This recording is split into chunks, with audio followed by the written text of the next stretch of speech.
Economy, two words: resilience and prosperity.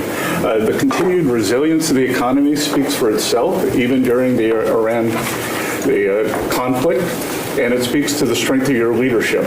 Pro-growth policies are creating conditions for American families and businesses to prosper. We're entering the second half of our 250th anniversary year with renewed optimism and momentum. It has never been a better time to be an American, and as you said earlier, we have a record number of Americans working. The economy that you are building is not only strong, but secure and resilient and better positioned to compete globally. Real GDP has risen 2.7% over the past 4 quarters, something that many economists said couldn't be done. In the first quarter of 2026, despite the Iran conflict, GDP grew at a 2% annual rate. The Atlanta Fed GDP now is predicting 4.3% for this quarter.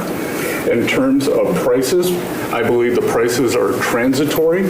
Oil will be lower than pre-conflict levels when this ends. Natural gas is already down. As you mentioned, drug and pharmaceutical prices, they are plummeting, and rent is down. We are more resilient to energy price fluctuations due to your energy dominance agenda, to regulatory efforts, and we have never sold so much energy to the rest of the world. Business investment rose at a 10.4% annual rate in the first quarter. Capital expenditures and business equipment rose more than 17%, and that is as a result of the tax bill and tariffs. Jobs related to commercial construction, factory construction, are up 90,000 since your inauguration. In the past 2 months, the private sector, as Kelly said, has added 313,000 new jobs, and those are private sector jobs, sir, including 13,000 manufacturing jobs. We have construction jobs, we're building the factories, and those will turn into manufacturing jobs. The stock market has hit new highs. The stock market lives in the future. It is seeing on the other side of this conflict, it is a strong symbol of optimism for the future. Corporate earnings are high and wages are doing well. For the tax season, we had the best tax filing season in history, which is a victory for Main Street. The average refund was nearly $3,300, 11% increase from last tax filing season, and importantly, 62 million returns had one of your 4 signature policies: no tax on tips, no tax on overtime. They reduced taxes. 85% of our seniors paid no taxes on Social Security, and the deductibility of auto loans for American-made cars. For what I believe is the most important government benefit for young people since the GI Bill, the Trump accounts. The app will be available on all major platforms tomorrow morning, and it will place the American dreams into the palms of the hands of parents and children. Nearly 6 million kids have been signed up for Trump accounts, and they will launch on July 4th, and it will be a great symbol of the 250th anniversary. Main Street prosperity, workers have seen positive wage gains. The unemployment rate remains low at 4.3%, and private sector job growth is strong. So just to reiterate, resilience and prosperity have been the marks of your second term. It's been great. It's been amazing.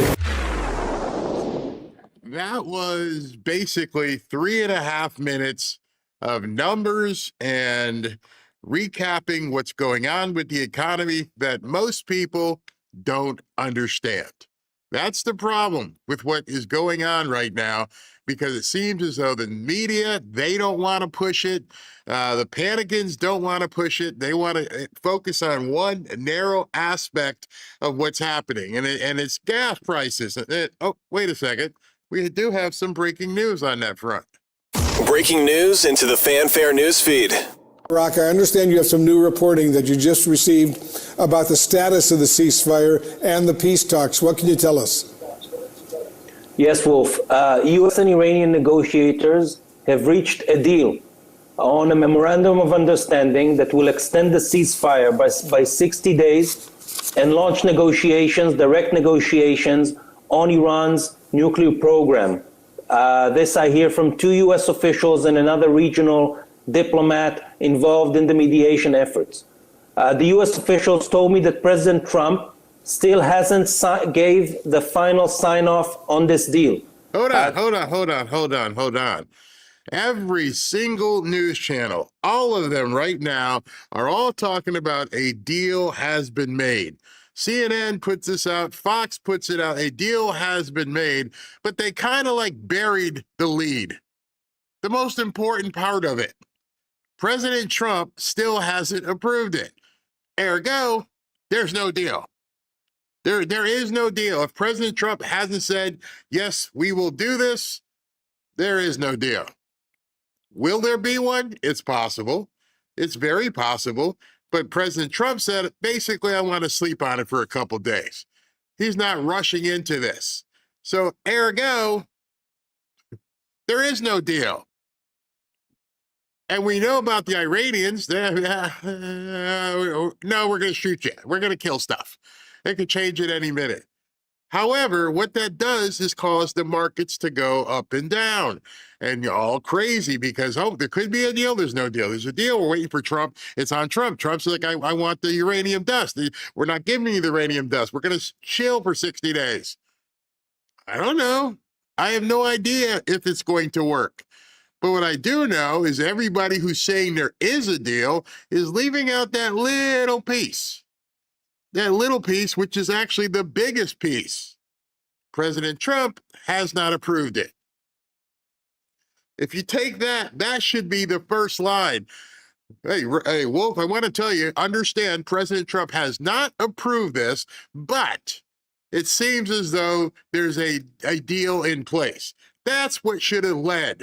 Not blah, blah, blah, blah, blah, blah. We got a deal. Oh, by the way, President Trump, he didn't agree to it yet. US officials told me Trump has relayed to the mediators and through the mediators to the Iranians that he wants, quote, a few days to think about it. But US officials are optimistic that this deal is likely to go through unless some surprising thing happens over the next 24. Dude, spit it out. My God, your teleprompter, get someone to run it for you. It's too slow. You had to type it in, but you got to be better than that. So by the way, yeah, there's a deal in place, but nobody knows what the hell the deal really is, and nobody knows if President Trump is going to approve it. And period, I want to sleep on it for a couple of days, using the old Meatloaf song. Let me sleep on it, baby. I'll tell you in the morning. I'm not sure. I'm going to see how you act. I remember when I was a kid, and I would do some stuff. Man, can I go to the party this weekend? I'm not sure. You got a couple of days before Saturday. I'm going to see how you act. So whatever deal people think is in place, President Trump is playing this mighty smart. He's like, pump your brakes. Let me look at it, and let me see what these idiots do over the next couple of days. Don't waste my time. I am not going to sign something, and as soon as I sign it, yes, something's launching. Nope, not going to do that. See, the biggest problem that these people are having, they want to be first. They want to be the first person to say something, and it doesn't really matter if there is any truth to it. And right now, the veracity of it is something you have to know. And he said it. President Trump hasn't approved it. And why the hell are you reporting it? There's a couple guys at a table talking, and not only has President Trump not approved it, he'll get to it. If not, I saw the mullahs haven't approved it. So who the hell's sitting at this table? Who is, and we know Jared Kushner and Steve Witkoff are sitting at the table for America, and we got the Pakistanis and the UAE and Qatar, they're sitting at the table, but who is sitting at the table for the Iranians? Because they're going to take a couple days too, and then you got two different factions in Iran. You got the people who've got some sense about them who are saying maybe we should do this, and then you got the mullahs who are like deaf to America every chance they get. So President Trump is absolutely right to say, let me sleep on it. I'll give you an answer in the morning. 48 hours. This deal will basically include a statement by Iran that it will not pursue nuclear weapons, an affirmative statement. It will. What the hell is an affirmative statement from Iran mean to you? That doesn't mean crap to me. We won't do anything. Just stop shooting at us for 60 days. We won't do anything. An affirmative statement? These people haven't made an affirmative statement in 50 years. They can make an affirmative statement today and then tomorrow morning go, yeah, death to America, death to Israel. Yeah, we don't want to do it anymore. We spoke to the Grand Poobah and he's like, death to Israel. Unless they are at their wits' end. The other day, they had to turn on the internet because they can't do any sort of communication. They can't do any sort of commerce. They're starting to feel it as bad as Cuba's feeling it. Include a commitment by Iran to allow commercial shipping through the Strait of Hormuz unrestricted, no tolls, no harassment. It will include a U.S. commitment to negotiate over the lifting of sanctions and the unfreezing of Iranian funds abroad. It will include... No, you're not getting any money. I can tell you that right now. Trump is not going to release billions of dollars to these nut jobs. That ain't going to happen. As soon as I heard that part, I went, we can talk about giving you the money. You're not getting any money. That's crazy. Why would we do that? Why did you guys all rush to say this pablum that you're saying, knowing full well that President Trump hasn't even read it yet? An Iranian commitment to negotiate on the disposal of the highly enriched uranium Iran has and on the future of its uranium enrichment program. U.S. officials also hope that some other articles in the MOU, like Stop. I have never done a deal in any business arrangement, any real estate, where I hope something is going to happen. And as I'm pointing this out to you guys so you realize this thing's full of holes. I don't know who released it. I've checked on True Social. I'm sure SV will check on True Social. I haven't seen any response from the president. And I'm pretty sure he's not a guy who's hoping that this happens. You got to lock these people in. They can't budge. There's no wiggle room. You are going to do this or that or else. We're hoping that. No, nobody's hoping about anything. Gosh. Talks about committing to regional peace will allow negotiations on Iran's support to proxies around the region. The deal was concluded already on Tuesday night, and the Iranians needed to run this through their system. They did on Wednesday. They told the U.S. that they're ready to sign. That's what the message that the mediators gave the U.S. And then President Trump told the mediators that he wants a few more days to think about it. So now you know. I'm glad he finished with that. President Trump has not agreed to anything. I want a couple of days to sleep on it. But as you're going through X and you're going through Facebook and you're talking to people, they're all saying right now, a deal has been made. And I can tell you, doing real estate, a deal is not a deal until you actually get the keys. A deal can fall apart at any point. You have an agreement to enter an agreement is basically what you're saying. Nothing more, nothing less. Okay. And at that point, why would we do that? Just so we can see the market fluctuate? I'm pretty sure Scott Bessent is going to dice these people up. They're not even going to be able to touch him with questions. He's going to be talking so far up here. So today, as you know, the Trump accounts got launched. Trump accounts website got launched, and you can go to it. Let me pull it up here. Said it's here. The Trump Accounts app is officially launched. Now every family has a simple, direct way to get involved and build their child's future. You can download it today at the App Store or Google Play Store, I guess, and make sure your kids are ready for the massive July 4th official launch. Now, I can't imagine why any Democrat, well, yeah, I can imagine. They're commies. That's all there is. They're communists, and they don't want prosperity. It's going to be very interesting to hear how they approach this in talking to Scott Bessent directly. when the man is all about prosperity, is completely focused on prosperity, and the Democrats don't want people prosperous. So I've got a little intro to what's going on today. The mobile app for Trump accounts will officially launch today. It will be available in both Apple and Google app stores. Nearly 6 million families, excuse me, have already signed up for the program, which will provide tax advantage saving accounts for children. The accounts are set to officially go live on July 4th, the 4th of July, Independence Day. Families who haven't yet enrolled can still do so at trumpaccounts.gov. Babies getting the big bucks, Todd. Nothing like that. I love it. So 5 million accounts, people indicated interest in the IRS form 4547. So that was the first step. You had to actually register interest. And once you've done that, you can go to trumpaccount.com, which will actually then take you to the App Store. And then as the App Store rankings grow, you'll see it easily pop up on the App Stores. And then you can download the app, and then you can actually register and actually put the rest of the information, get up and going. Now, the actual program for investing the money doesn't actually launch until July 4th. So these are ready, set moves ahead of the full go July 4th. What does this mean for the future of BNY? Will you make money off of this, or this is solely for the public good? Well, we believe in the program. I think that's really, if you step back from this whole thing, what is the public policy?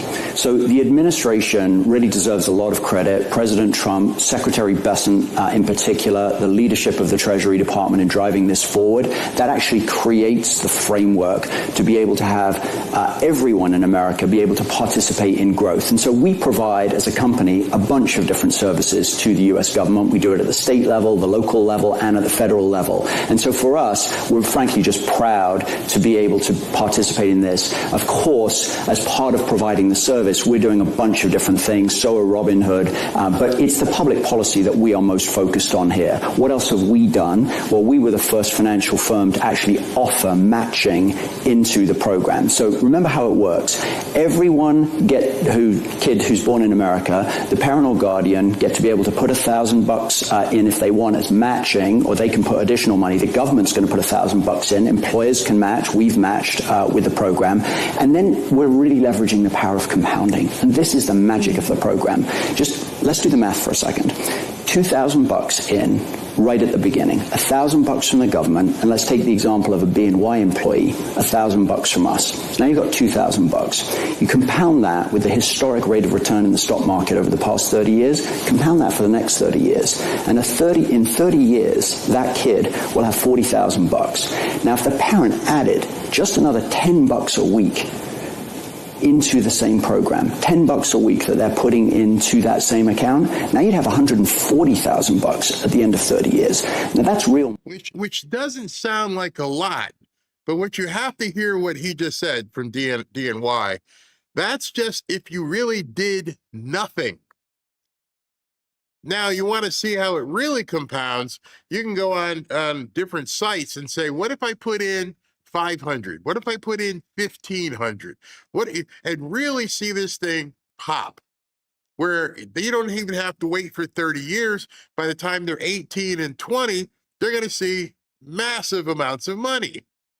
And I don't know how the Democrats are going to react to this. They're hating it, obviously, already. But you can see that this is going to be almost, I won't say take the place of Social Security, but it should. It's your money, not the government's money. The government can't access this money. And the Democrats are all going crazy because prosperity is the word of the day. Scott Bessent holding the press conference, he's going to be talking about how can we make American youngsters wealthy so that they're not a burden on society when they get older. Those of us who are past that, all we can do is help the ones coming behind us so that they are not in the situation that so many people find themselves in when they're 65 plus. So I don't see any downside to this. Even if Trump's not president, they can't dip into the money. So it's still going to continue to compound. And I don't know why they would, I don't even know if they could stop it.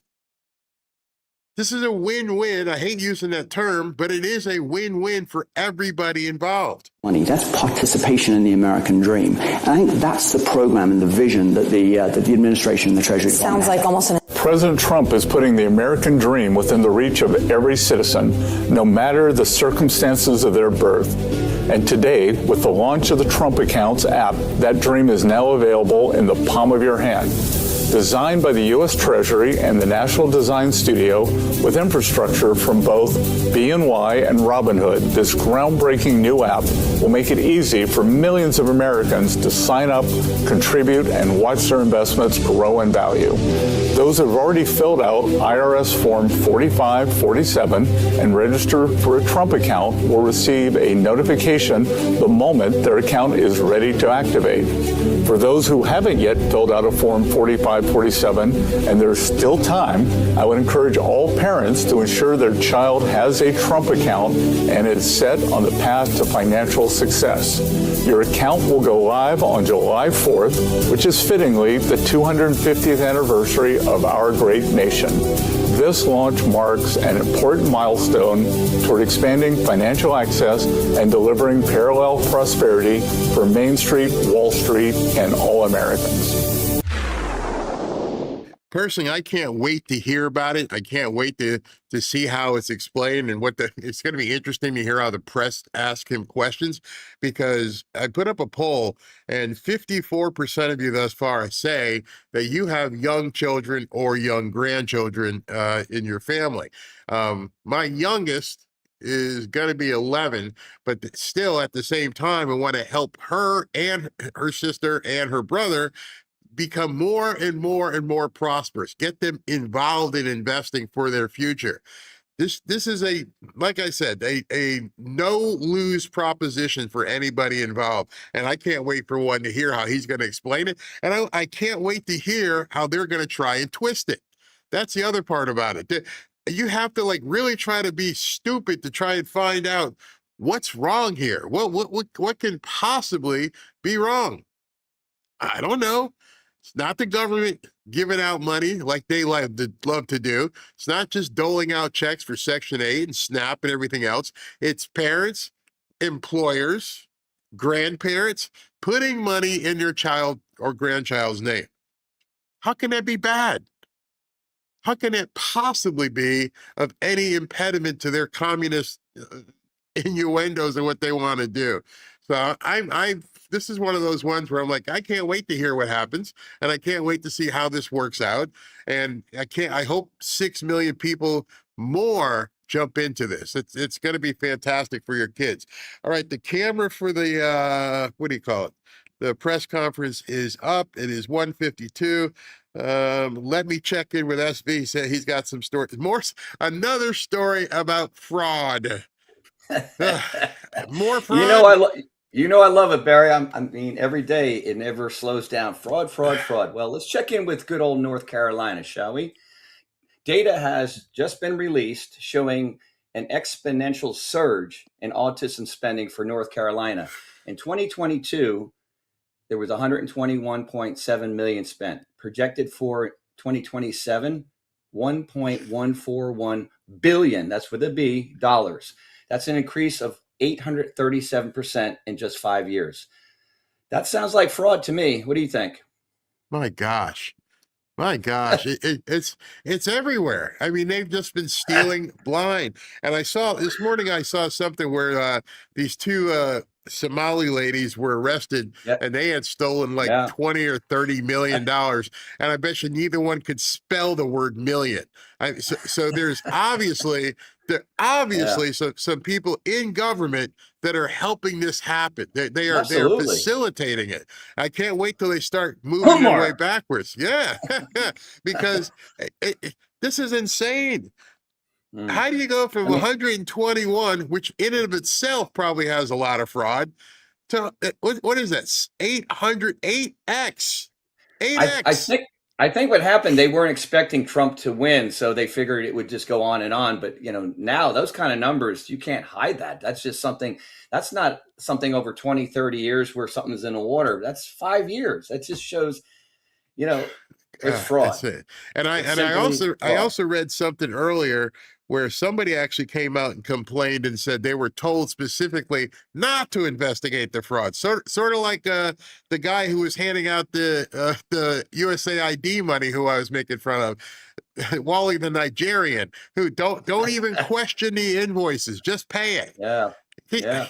And all this money just going out the door. Well, the same thing we heard was happening with all these healthcare things. Just pay it. Don't even look at it.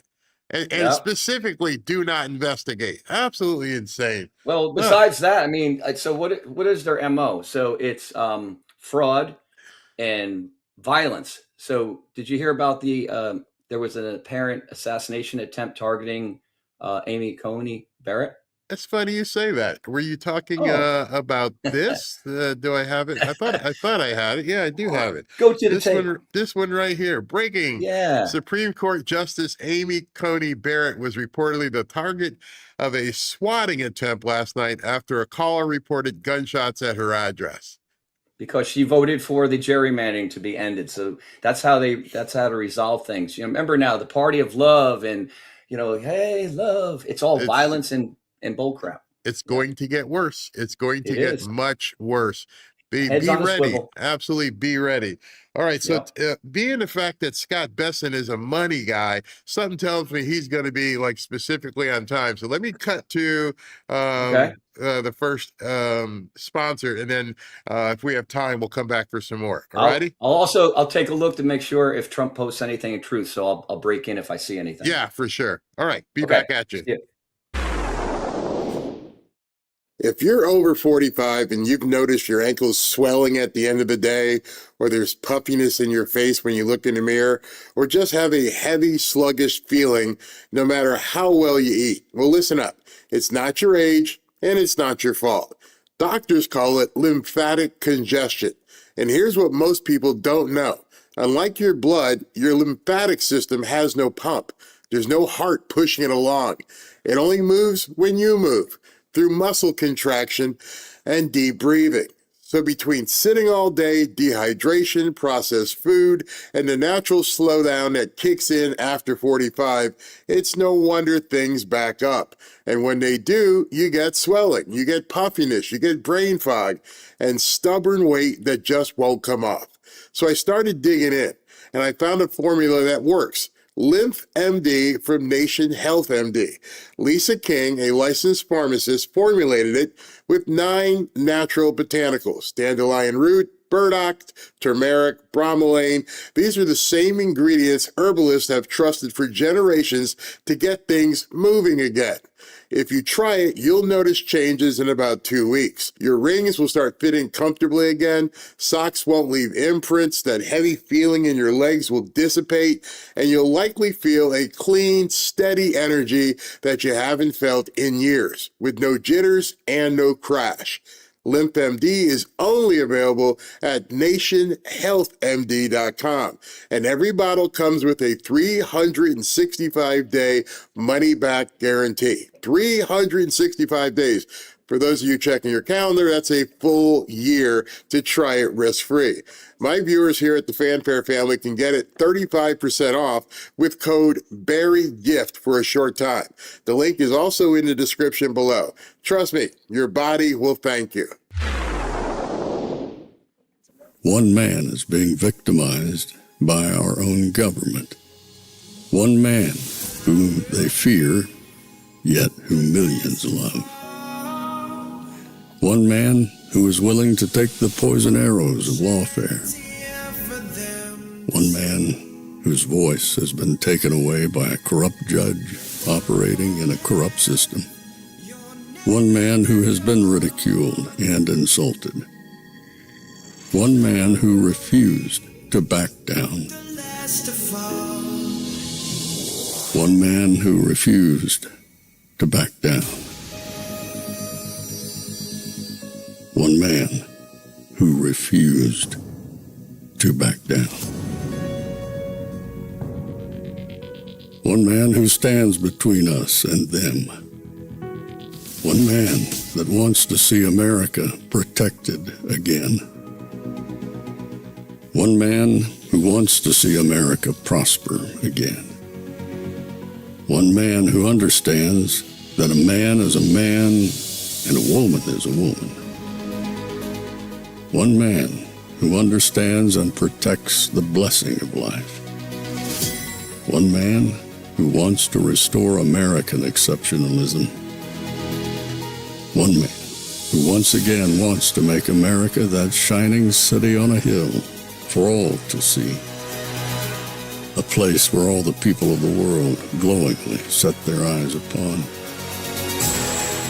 America. One man who unashamedly wants to make America great again.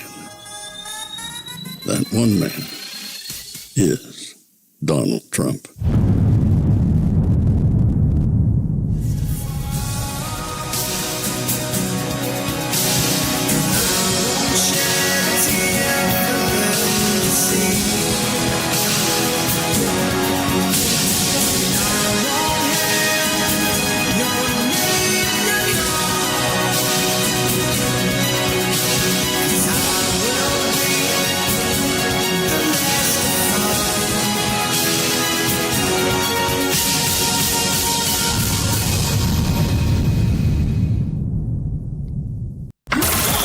This is Fanfare with Barry Cunningham. You know, many of you guys know I still am a huge lover of music. I promoted tons and tons of concerts and festivals, and it sucks to see like some of the people that you thought were good people turn into complete, utter morons. One of those people with me is the newfound lesbian, Bruce Springsteen. Bruce Springsteen went on a 6-minute long rant against Donald Trump in Washington, D.C. as he focused on rising the people up against the president after Trump called for MAGA to ignore the proven musician. Springsteen says he's quote, outraged by Trump's proposal for $1.7 billion to fund and pay out people who attacked Americans' democracy back on January 6, 2021. I don't care, Bruce. Nobody is paying good money to go see a Bruce Springsteen concert and have a political rally break out. And I hope any of you that are still Bruce fans understand at this point, you're paying money and you're going to be screamed at for 6 or 7 or 10 minutes about, how bad you are and how bad the president is. And then he's going to turn around and try to play, Born to Run or something. I don't understand why these artists feel the need to basically waste people's time and rant and point fingers at people, because that's not why we're there. If you have a problem, go run for office yourself. We don't care what your political leanings are. Go sing Thunder Road. Go sing The River. That's what my memories of Springsteen are, not you being a ranting liberal nut job. You make so much money and you get to a point in your life where you just start pissing on the people who used to applaud you. It doesn't make any sense whatsoever. I will never go to another Bruce Springsteen concert. I will never go to another Bon Jovi concert. And I'm just making a list. I'm checking it twice. And every time one of these people opens their mouth, other than to sing a song, I'm giving them the middle fingers and telling them to get lost. I'm not coming. You're not my daddy. I don't need you to tell me how bad my president is. I just want you to sing. Rosalita, get up on a stage and sing Rosalita. Sing Jungle Land. Nobody is paying you $500, $600, $1,000, $2,000 a ticket to hear you rant about President Trump. What the hell is wrong with these old people? I don't get it. Who do you feel that you owe that you have to do this insanity? And the other thing is, what makes you think you have any influence whatsoever? You've done so many of these different activist things. You've gotten on stage. Beyonce got on stage with Kamala. How did it work out? Nobody cares. That's not what they're there for. You're not influencing anybody. It's too late. You are what they don't like. They keep talking about how it's millionaires and billionaires, except for the ones who want to actually talk about us. Speaking of millionaires and billionaires, tomorrow's show, it's Friday, so I think I'm going to spend some time talking about this idiot in Texas, this Tallarico guy. And I posted something about it earlier. These same people who say the oligarchy is taken over, that we need reparations, that, you know, the ballroom, you're spending too much money. You watch what they get ready to spend in Texas. I bet you they spend $170 million trying to get this guy elected in Texas. The same people who tell you oligarchy and billionaires and rich people are bad have no problem as long as you're putting $150, $170 million backing their candidate. Bruce Springsteen's got to be worth, if not $1 billion, maybe close to $1 billion. And he's up there on the stage and shut up. I don't know if you guys know this, but the Rolling Stones are going back on tour. I don't know how. I don't know how Keith Richards can get up on a stage. But as of so far, I haven't really heard Mick Jagger or Keith Richards say anything insane. They're going to get up there. They're going to play their 60-year-old music. It's going to be packed, probably play in stadiums. And I hope you don't say anything stupid. I'd love to see you on your last tour. I would love to go see the Stones just to commemorate the career they've had. Don't say anything stupid. Just ignore it. Please don't say anything. Don't ruin the fantasy. I want to hear Satisfaction. I want to hear so many, of your songs. But if I hear that you're going to go up on stage and start blasting our president to this very people who are paying you big money, I'm done. And I hope I don't get roped in for that. So that's bad. So Scott Bessent, as of right now, still has not come out. Everybody's waiting. I thought he would be prompt. All right, SB, you got anything else? You know, Barry, I'm going to be like that guy. You know him. Yeah, I have some. Yeah, go ahead. Let me just tell you, I met Bruce Springsteen. When I went to high school, he was one of those. He was the rebel. Everybody wanted to be like Bruce Springsteen. And we went down to Asbury Park. I had some friends in Asbury Park. It was awesome. And now I'm from New Jersey. Oh, you're from Jersey? Yeah, Joyce. I didn't know that. Which exit? Oh yeah. Oh my gosh. I saw him twice, and I can't believe he's turned into, like, he sits down when he pees. I mean, it's sad. I don't listen to him anymore. I mean, it just goes into the bit bucket. Oh gosh. I mean, him and Bon Jovi both. I'm like, oh my gosh, really? I don't get it. There's so many of them. Just like, nope, go away. And it's TDS, man. They're infected with it. So that's why I just. All right. Well, I have a little story here. I put one station on my Sirius, and it's either a Classic Rewind or Hair Nation, and that's all I go for. You still have Sirius? I gave them up. They just kept going up and up. And then when Howard Stern thought he was going to run, he was going to save the business when he failed, of course. Yeah. I just use my music on my phone, whatever. Your phone. YouTube. Yeah. All right. What you got? Yeah, I have a little thing about Spencer Pratt. It was about an hour ago. He dropped a bombshell on Newsom and Karen Bass after she got Newsom's endorsement. So he goes, they're both complicit in laundering $24 billion to increase homelessness. They both should be in jail together. Their alleged criminal partners, not only did they work together and their negligence in burning down 7,000 houses and 12 people alive. Anybody with eyeballs in the state of California or Los Angeles knows that there has not been a reduction in one homeless person. Actually, there's been an increase of naked, drug addict zombies in front of every kid's playground, every kid's school, every coffee shop. So he's surging in the polls. I still can't believe that Bass is still, like, allegedly 30 points above him. I mean, it doesn't make any sense. I saw a poll where she was 60% and he was like 40. I mean, it didn't make any sense at all. Like, again, it's probably a MM poll. You know how that goes. They just don't care. I mean, why would you vote for that? You know? I mean, they deserve what they get at this point. I mean, there's a lot of good people who live out there. I talked to Kevin Demerit, who's the founder of Lear Capital. He lives right outside of Malibu, and it's very hard for that mentality to change. Obviously, you see that from the Bruce Springsteen craziness. So it's nuts. How is he handling it out there? How does he deal with it? Does he ever get involved with any of that craziness, like going down the street? He's fine, because a lot of the way the other ones are fine, it doesn't touch them. And the problem with it is, until this happened with Spencer Pratt's house, and that whole row of homes got burnt down, how were those people voting?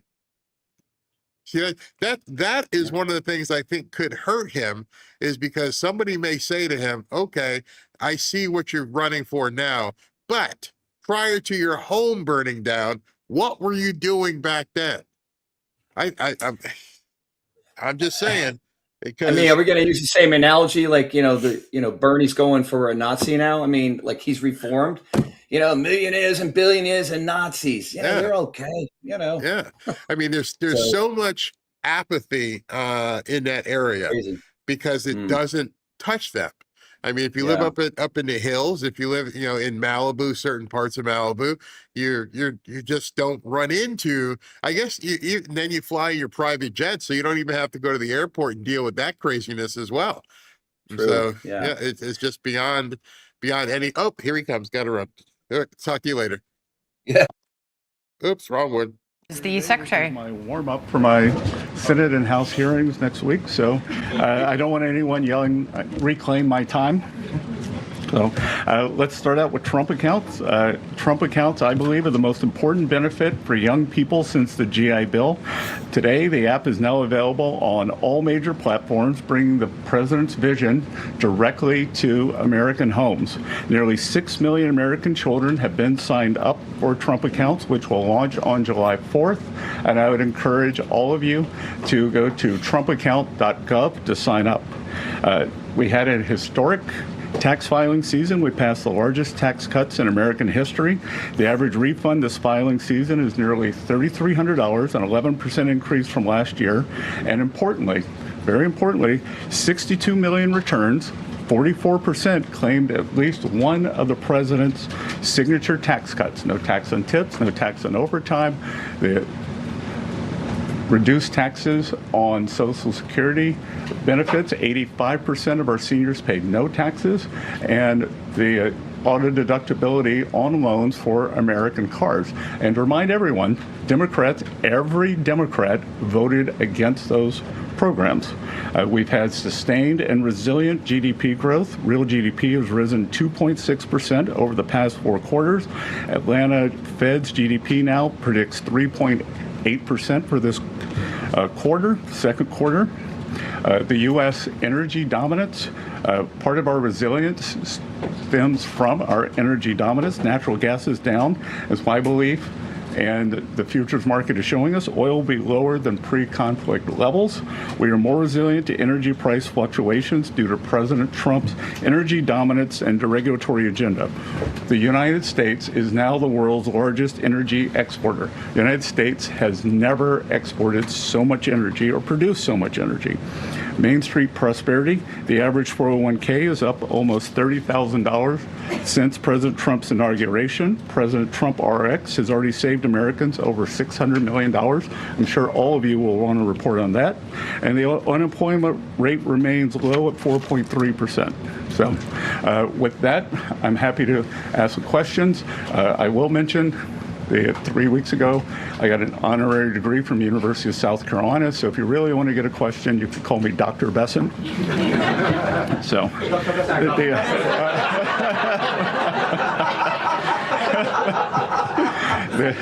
want to start with these Trump accounts. There's a lot of people, a lot of working class Americans that maybe don't have the financial expertise when it comes to stock markets and investing in general.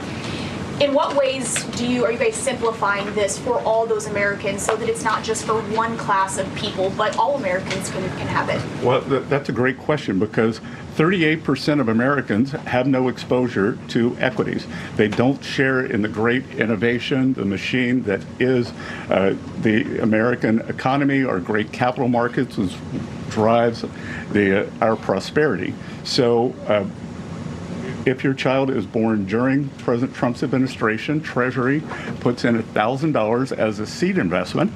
We've also created 6 learning pods, so you can go online to the app that went up today and learn. And I think that this is going to be, I've been a big proponent of financial literacy, and I think this is going to be one of the greatest real-time financial literacy educations in history, because it won't be, there's a street in New York called Wall Street. This is what I don't really understand what happens there. American family is going to be able to look on their phone every day and see, and I think it's going to drive people to try to understand what they've got here. I think we're going to create a generation of shareholders.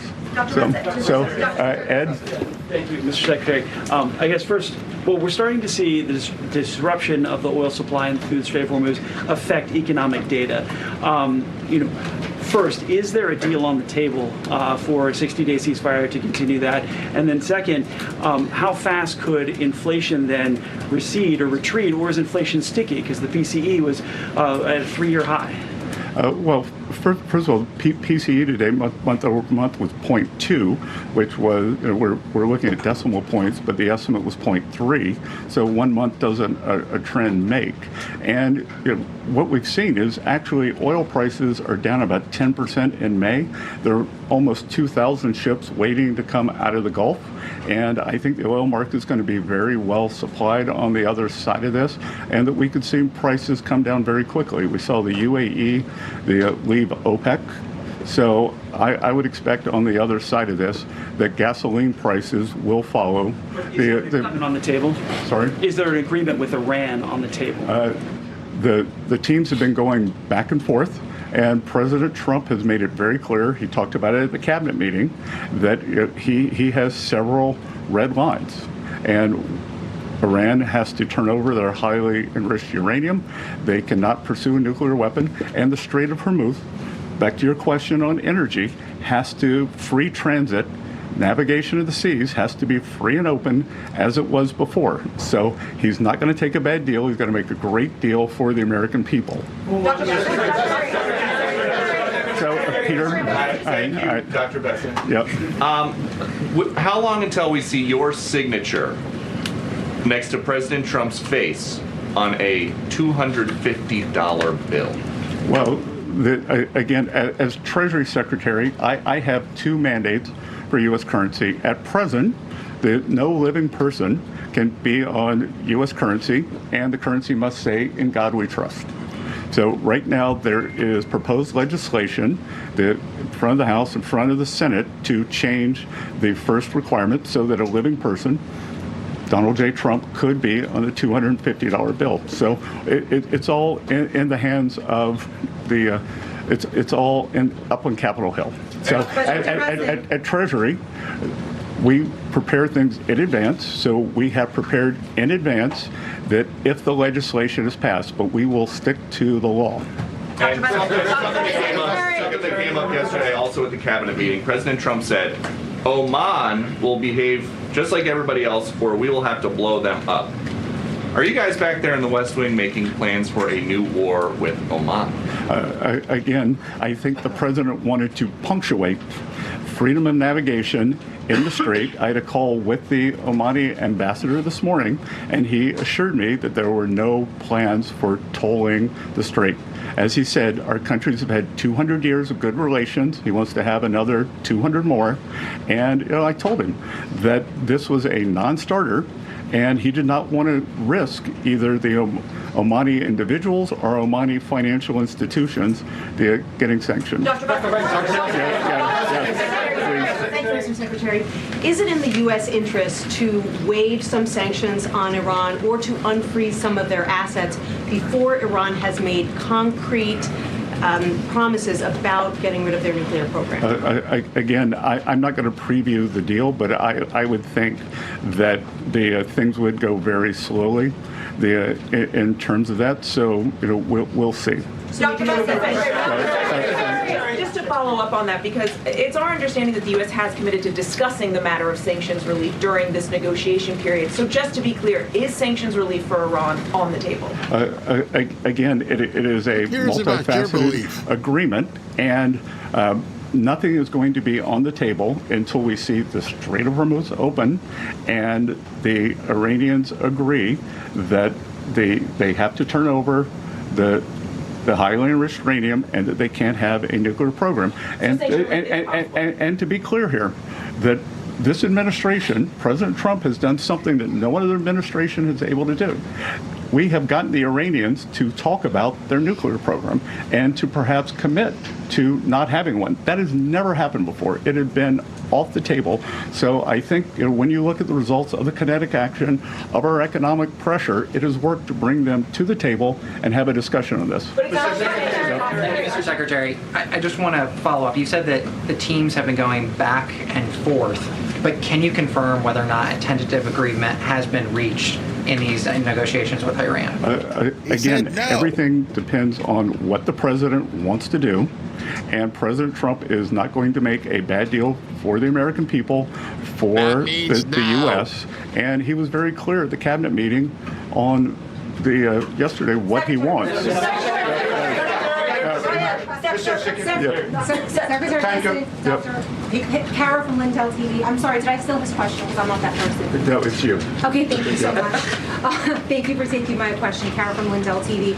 I really wanted to get your thoughts on digital currency. A lot of our viewers are increasingly worried that digital currency could one day be used to track people's spending or limit personal freedom. What's your philosophy on that, and what safeguards is the Treasury and this administration putting in place to make sure new digital payment systems protect Americans' privacy and freedoms in the future? Well, so this administration has been very clear. There will be no central bank digital currency, which I think would be the first step toward tracking. So we have taken that off the table. We passed stablecoin legislation, with bipartisan, and the Clarity Act is now up on the Hill, and I think it has bipartisan support.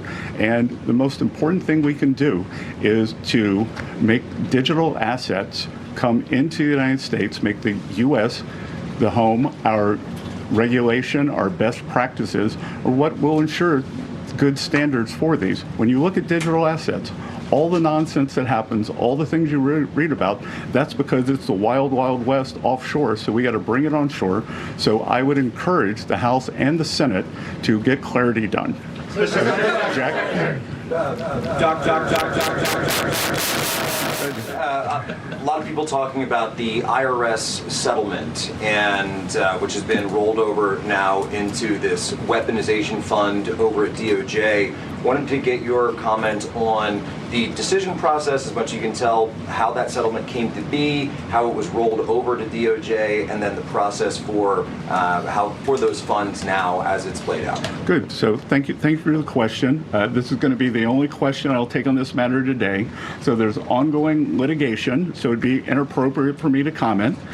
President Trump is a great American who has endured more than 10 years of nonstop harassment and weaponization from the federal and state government actors. A bad actor at the IRS leaked more than 400,000 tax returns, including the Trump family, all the employees, and that's how we got here now. No American should be targeted for political reasons, and every citizen deserves fair treatment and full protection of the law. The Department of Justice represented Treasury and the IRS in this matter, and I'm going to have to refer any questions to Acting Attorney General Todd Blanche. So. Thanks. So President Trump has said that we can expect interest rates to come down very quickly. A number of times he did that last week. But the market at the moment broadly does not expect any rate cuts this year. You know, JP Morgan said this, Morgan Stanley, and so on. So who is right, the president or the market? I think, again, I believe that we will get through this challenging period now. on higher prices. On the other side of this, I've said publicly that I think we'll be back to substantial disinflation. But most importantly, I think we've got the Warsh Fed now. It's a new day at the Fed. The Treasury Secretary and the Fed Chair have lunch or breakfast every week. I had my first breakfast with Chair Warsh this morning, and I believe that he will do the right thing to balance inflation and growth. Thank you, Secretary Bessent. I hope you were calling on me. Yes. So I'd like to ask you if you could provide a little more detail on what you're doing to shut down Iran's airlines, and also on sanctions relief. A senior administration official briefed reporters over the weekend that sanctions relief will be commensurate with nuclear concessions. But at some point, if the enriched uranium is given up, should we expect pallets of cash to be flown to Iran? Could you describe how that looks? Well, a couple of things. On the airlines, one thing that we're not going to do is restrict movement for religious reasons. So Iranians who want to make the pilgrimage to Mecca or Medina will be allowed. We will also allow valid humanitarian reasons. But the other thing we can do is that when these airlines fly, they have to be refueled. They sell tickets. They pay landing fees. Anyone who accepts those, we will sanction. So they should be very clear that the state-owned Iranian airlines, they are outlaws and cannot do this. Secretary. Since you're the White House briefer today, I know you've been asked this already, but I'm wondering if you can just confirm on the record that there is a tentative deal that has been agreed for ceasefire and then a continuation of nuclear talks. Again, it's always a mistake to get out ahead of the president, so it is all going to be the president's decision. I think that we can see that the president very clearly stated his three: the open the strait, highly enriched uranium, no nuclear program. So those things are those things part of the temporary deal right now, sir? Are those three aspects that you just outlined part of the temporary deal that has been agreed? That if there can be no deal without those, why would there be a deal with? Mr. Secretary, thanks so much for taking the time. President Trump at the cabinet meeting said he thought that reducing fraud would help to balance the budget. You put out the goal of getting the deficit to 3% of GDP. What's your timeline for achieving that? And how do you think what can you say to make the markets, given where rates are, like kind of process kind of what your plan and agenda is? Well, the GAO numbers, not my numbers, believe that there's about $500 billion a year of fraud. So could we very quickly get $250 billion of that? The budget deficit is approximately $1.8 trillion. So that would reduce the deficit substantially. If we could get that $500 billion number, I think it would engender confidence. You'd probably also go into a virtuous cycle. As the budget deficit narrowed, interest rates would go down. No one reports it, but last year we actually had a fiscal contraction. Just to remind everyone, we inherited the worst budget deficit in history, when we were not in a recession or not at war, 6.7%. We brought that down to about 5.5 or 5.4% this year. I think we can stay on a good trajectory. Mr. Secretary, without an executive order, does the U.S. government have adequate defenses in place to address the risk created by Anthropic's new AI models? We have great collaboration between all of the labs that have the large language models, but between the U.S. government and the labs. So, Thank you, Mr. Secretary. Yep. Is me? Okay. Thank you, Mr. Secretary. Appreciate it. First, did you speak with the president before this briefing? Did he show any willingness to this 60-day ceasefire extension? I haven't seen the president today. And then I just want to follow up. When can Americans, the average American, and can the U.S. economy work for the average American without a deal with Iran? Again, I believe we've already seen oil prices come down substantially. We are pumping more oil than we've ever seen before. And as I said, these are short-term challenges that we will get over, and I think we'll move forward. in the white. Mr. Secretary, just to follow up. No, in the white. Oh, thank you, Mr. Secretary. Appreciate it.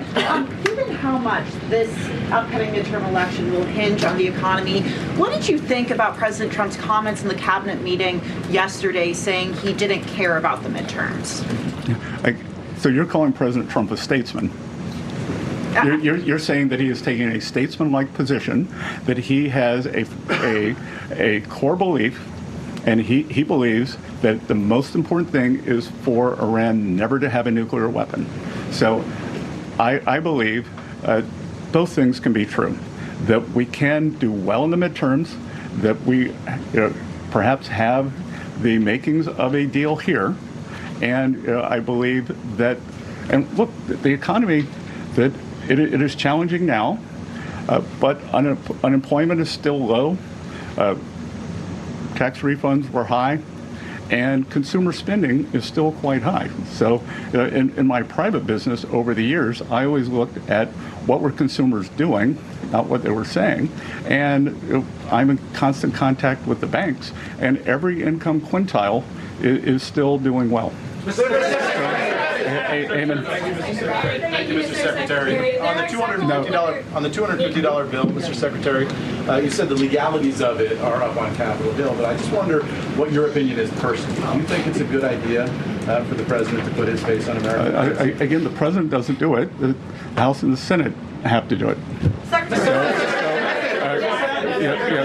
Secretary Bessent, Secretary Bessent, what are the remaining assurances that President Trump needs to see in order for him to sign off on the agreement with Iran? I don't think it could be clear. You're following in the footsteps at the podium there of Secretary Rubio and Vice President Vance. There's been quite a lot of talk about their possible presidential ambitions. Does your presence here today indicate that we might see you running in 2020? No, I think it just means they've run out of things on the food chain. There's been some back and forth over the last several days, and also with the U.S. attacking Iranian drones yesterday. This morning, CENTCOM put out a statement that Iran had launched its ballistic missile towards Kuwait, calling it an egregious ceasefire violation. How can the administration still argue that a ceasefire is in effect? Again, with the Iranian government, we did not have regime change, but we changed the regime. As President Trump said at the cabinet meeting, as we've said other times, the first layer of leadership was eliminated, the second layer, and we're now at the third layer. And the way to think about it is the Iranian government, such as it is three pillars. It is the elected government, it is the IRGC, and it is the clerics, and they are having trouble communicating. So we are being patient. We do not have unlimited patience. President Trump always prefers a peace deal. So everything we have done thus far has been defensive, and at present, that is what we will continue doing. But if President Trump doesn't think he can get a peace deal, then Connecticut is back. Thank you, Mr. Secretary. Are you hopeful that the oil prices will go down once this conflict is over, given the fact that the Strait of Hormuz remain closed, and by the time this oil gets to the major markets, could be 2 or 3 months?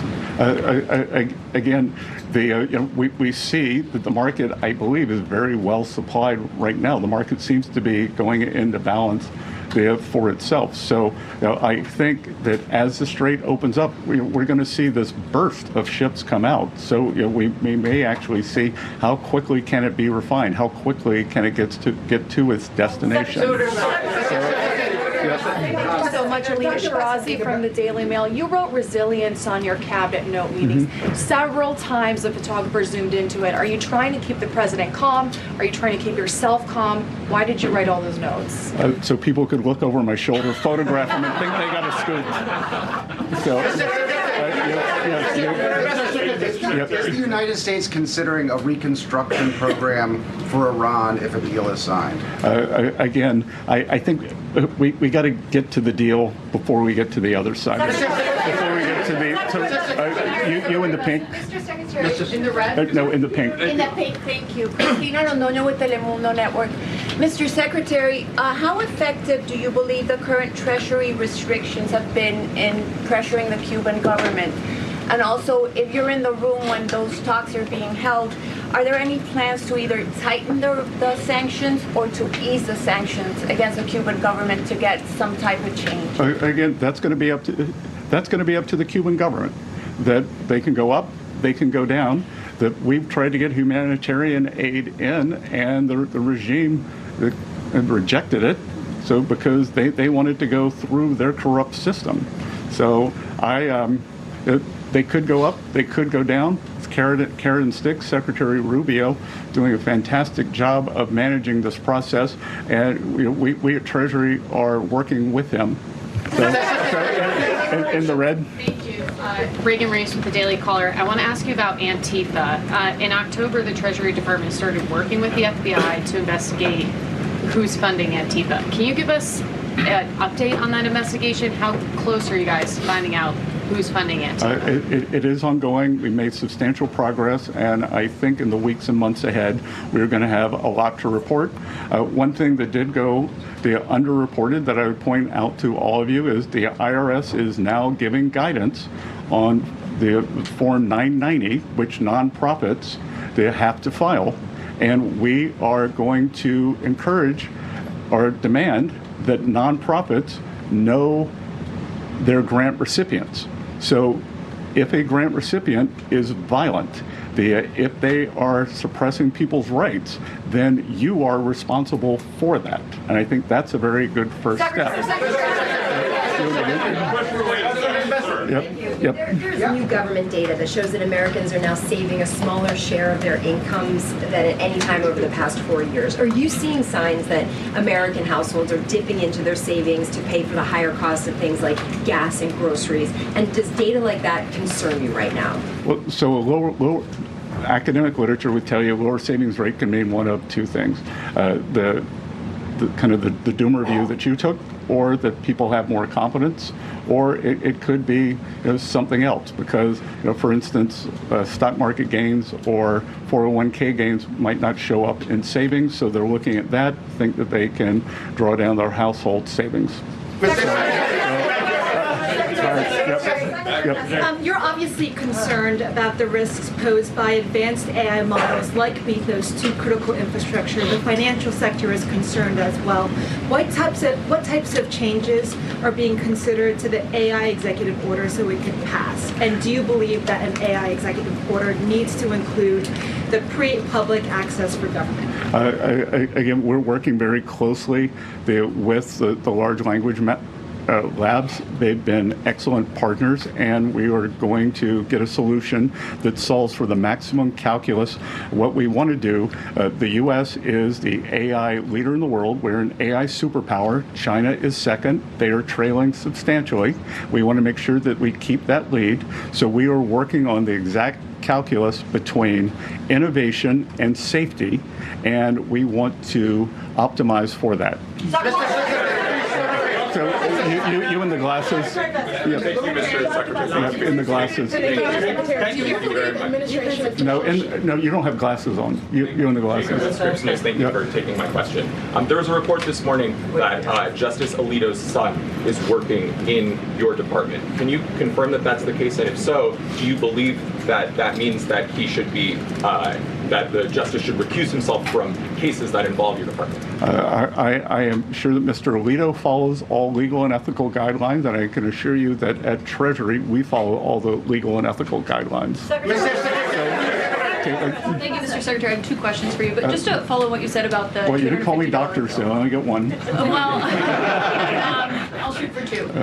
You said that it's up to Congress if the president's face is on a $250 bill, but it is actually the Washington Post that's reporting two political appointees from the Treasury Department who have asked agencies to be ready to do that. Do you think politically it's a good idea to put his face on a $250 bill when people are struggling to afford gas and groceries? I don't really understand this Washington Post article. That who hears from the Post? Yep. terribly written, terribly edited, because basically what it says is that Treasury is following the law, and that we've created the bill, and that it's up to Congress, but that we follow the bill and it's up to. I didn't really understand what the story was. So, but anyway. appointees aren't involved in that, two of your political appointees? Yeah, of course, but we prepare for everything if it gets passed. Just like we were ready 6 months in advance for the one big beautiful bill for tax guidance. So we have to prepare in advance. You can't draw something up the day before. Politically, do you think it's a good idea though when people are struggling to afford gas and groceries? Look, I think it has. I think that it's bifurcated. Do you think we should have a 250th anniversary, the celebration?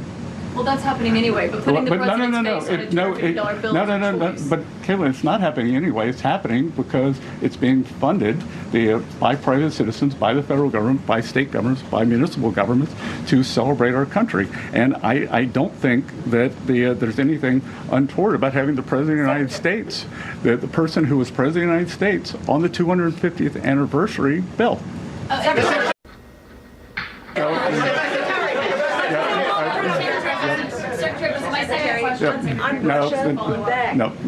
On Russia sanctions, what you just commented on there, Mr. Secretary, about the $1.8 billion fund. Is it accurate that the General Counsel of the Treasury Department resigned over that? I will not be taking any other questions. I will not be taking any other questions. Sir, given the scale of the assault from Russia on Kyiv in recent days and the fact that diplomacy seems to have settled down, there is no diplomatic talks happening right now between Russia, Ukraine, or the U.S. What about sanctions? Is the U.S. considering sanctions on Russia at this time? Well, the U.S., this administration has put the hardest sanctions on Russia of any country. So let's review how the sanctions regime has gone since the Russian action on Ukraine. Biden administration put on what I would call mild sanctions because they were worried about gasoline prices going up into an election. It would be an unstatesmanlike sanctions. Probably the worst national security advisor in the history of the country, Jake Sullivan, in an act of bravery on his way out the door in January, raised the sanction level on behalf of the Trump administration. We let those in situ when we took office. Fast forward to October, and President Trump instructed me to sanction the two largest Russian oil companies, Lukoil and Rosneft, which we did. No other government has done that. So no one has done more sanctions than the Trump administration on Russian oil.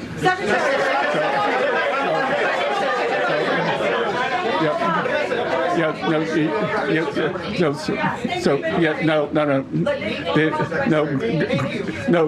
who wants to own this? Gray hair. No, gray hair. No, you don't have gray hair. Well, maybe you do. Thank you, Mr. Secretary. When you had breakfast this morning with Fed Chair, did you request that the Fed lower interest rates? I had breakfast with Chair Powell 41 times, and I never did that.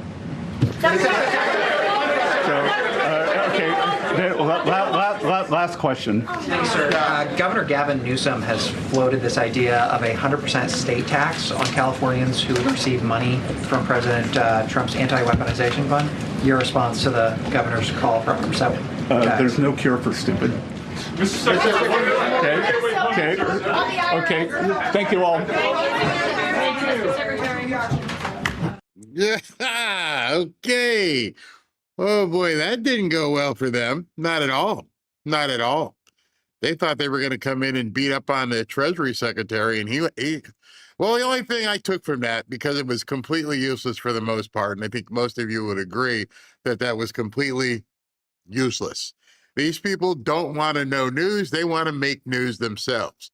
That one lady up in the front who said, our sources tell us this. I don't give a shit what your sources say.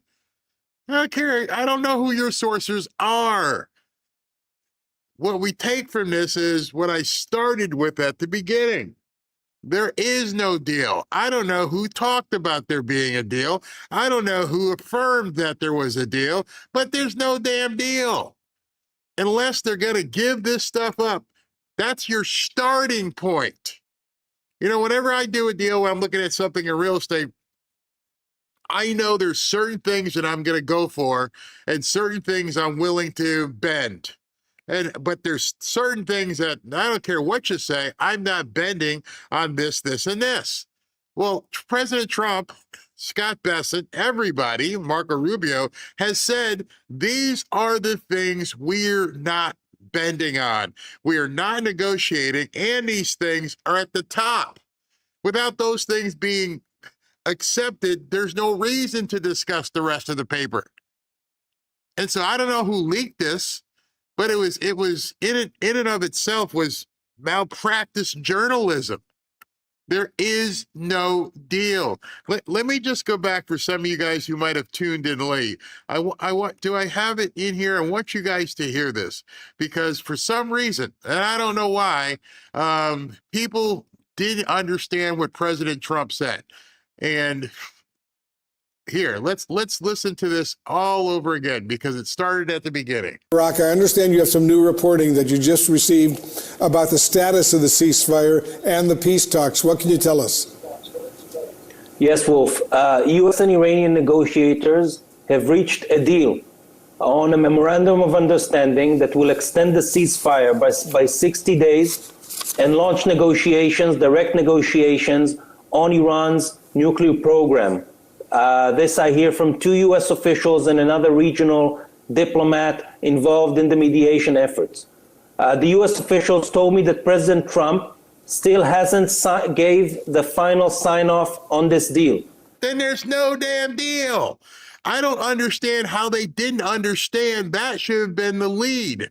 We've got some rumors, there's some innuendo, some people are talking. It's possible that we have a memorandum of understanding. It could get there, but as of right now, it means nothing. And I can tell you why these people didn't understand that, because they've never done any damn deals. Oh my gosh, you'd think that when they got a contract on a business or a contract to buy a car or anything, to buy a house, they think, oh, I got it. No, you don't have anything. You got a piece of paper. Until the bank approves your loan, until the bank approves your mortgage or your car loan, you got nothing. And so now the people in the press room didn't seem to understand, and it was shocked. You could see their faces. They were shocked. What do you mean? What do you mean there's no deal? Unless the big thing, there's no deal. And every single, I'm sure SV's been looking, I've been looking, been refreshing. The first person it would come from President Trump. And as of right now at 2:45 on Thursday afternoon, nothing. No mention of a deal. All these news stations are running deal, we got a deal. I even saw one guy on X, and I don't understand how these people are selling out their souls to try and say stuff. I mean, look at this. I want to show you this. Unless he took it down. Hold on. Let me see. Because somebody goes, the deal is done. And now they're all like scrambling. Oh, let's see. He may have deleted it. He may have deleted. Oh, this is going to be funny. What I'm going to show you is absolutely stunning because I think he deleted it. Look, I'm scrolling back here because the guy scrolls post every 5-10 minutes. Hold on. Let me see if I can find it. Anyway, he said there's a deal. The deal is done. We got nothing to worry about. Everything's good. Oh, gosh, hold on. I'm scrolling. Okay, here it is. All right. An hour ago, your boy Mario posted this. The deal is real and the details are hardening. What deal? And if you look at the timestamp, you're gonna love this one. If you look at the timestamp of when this went up, the timestamp was 1:39 today, right? 1:39. It's a deal. It's real. Well, then he came back at, what time is this one? Then he came back at 2:31 saying, Iran said there's no deal. You can't make this stuff up. Iran is denying the deal is done again. Of course they are. Somebody got played. Somebody decided to jump out there and say something, and the entire press corps decided to come into this room and hammer the guy who's actually in the cabinet and go, what do you mean there's no deal? My sources said there's a deal. There's a deal. You don't understand. What do you mean there's no deal? There's no damn deal. I led this show with it. I told you. I said, unless the guy who sits in 1600 Pennsylvania Avenue says a deal is a deal, there is nothing. And now the egg is being wiped away. The egg is, how can you take these people seriously? Iran is denying the deal is done.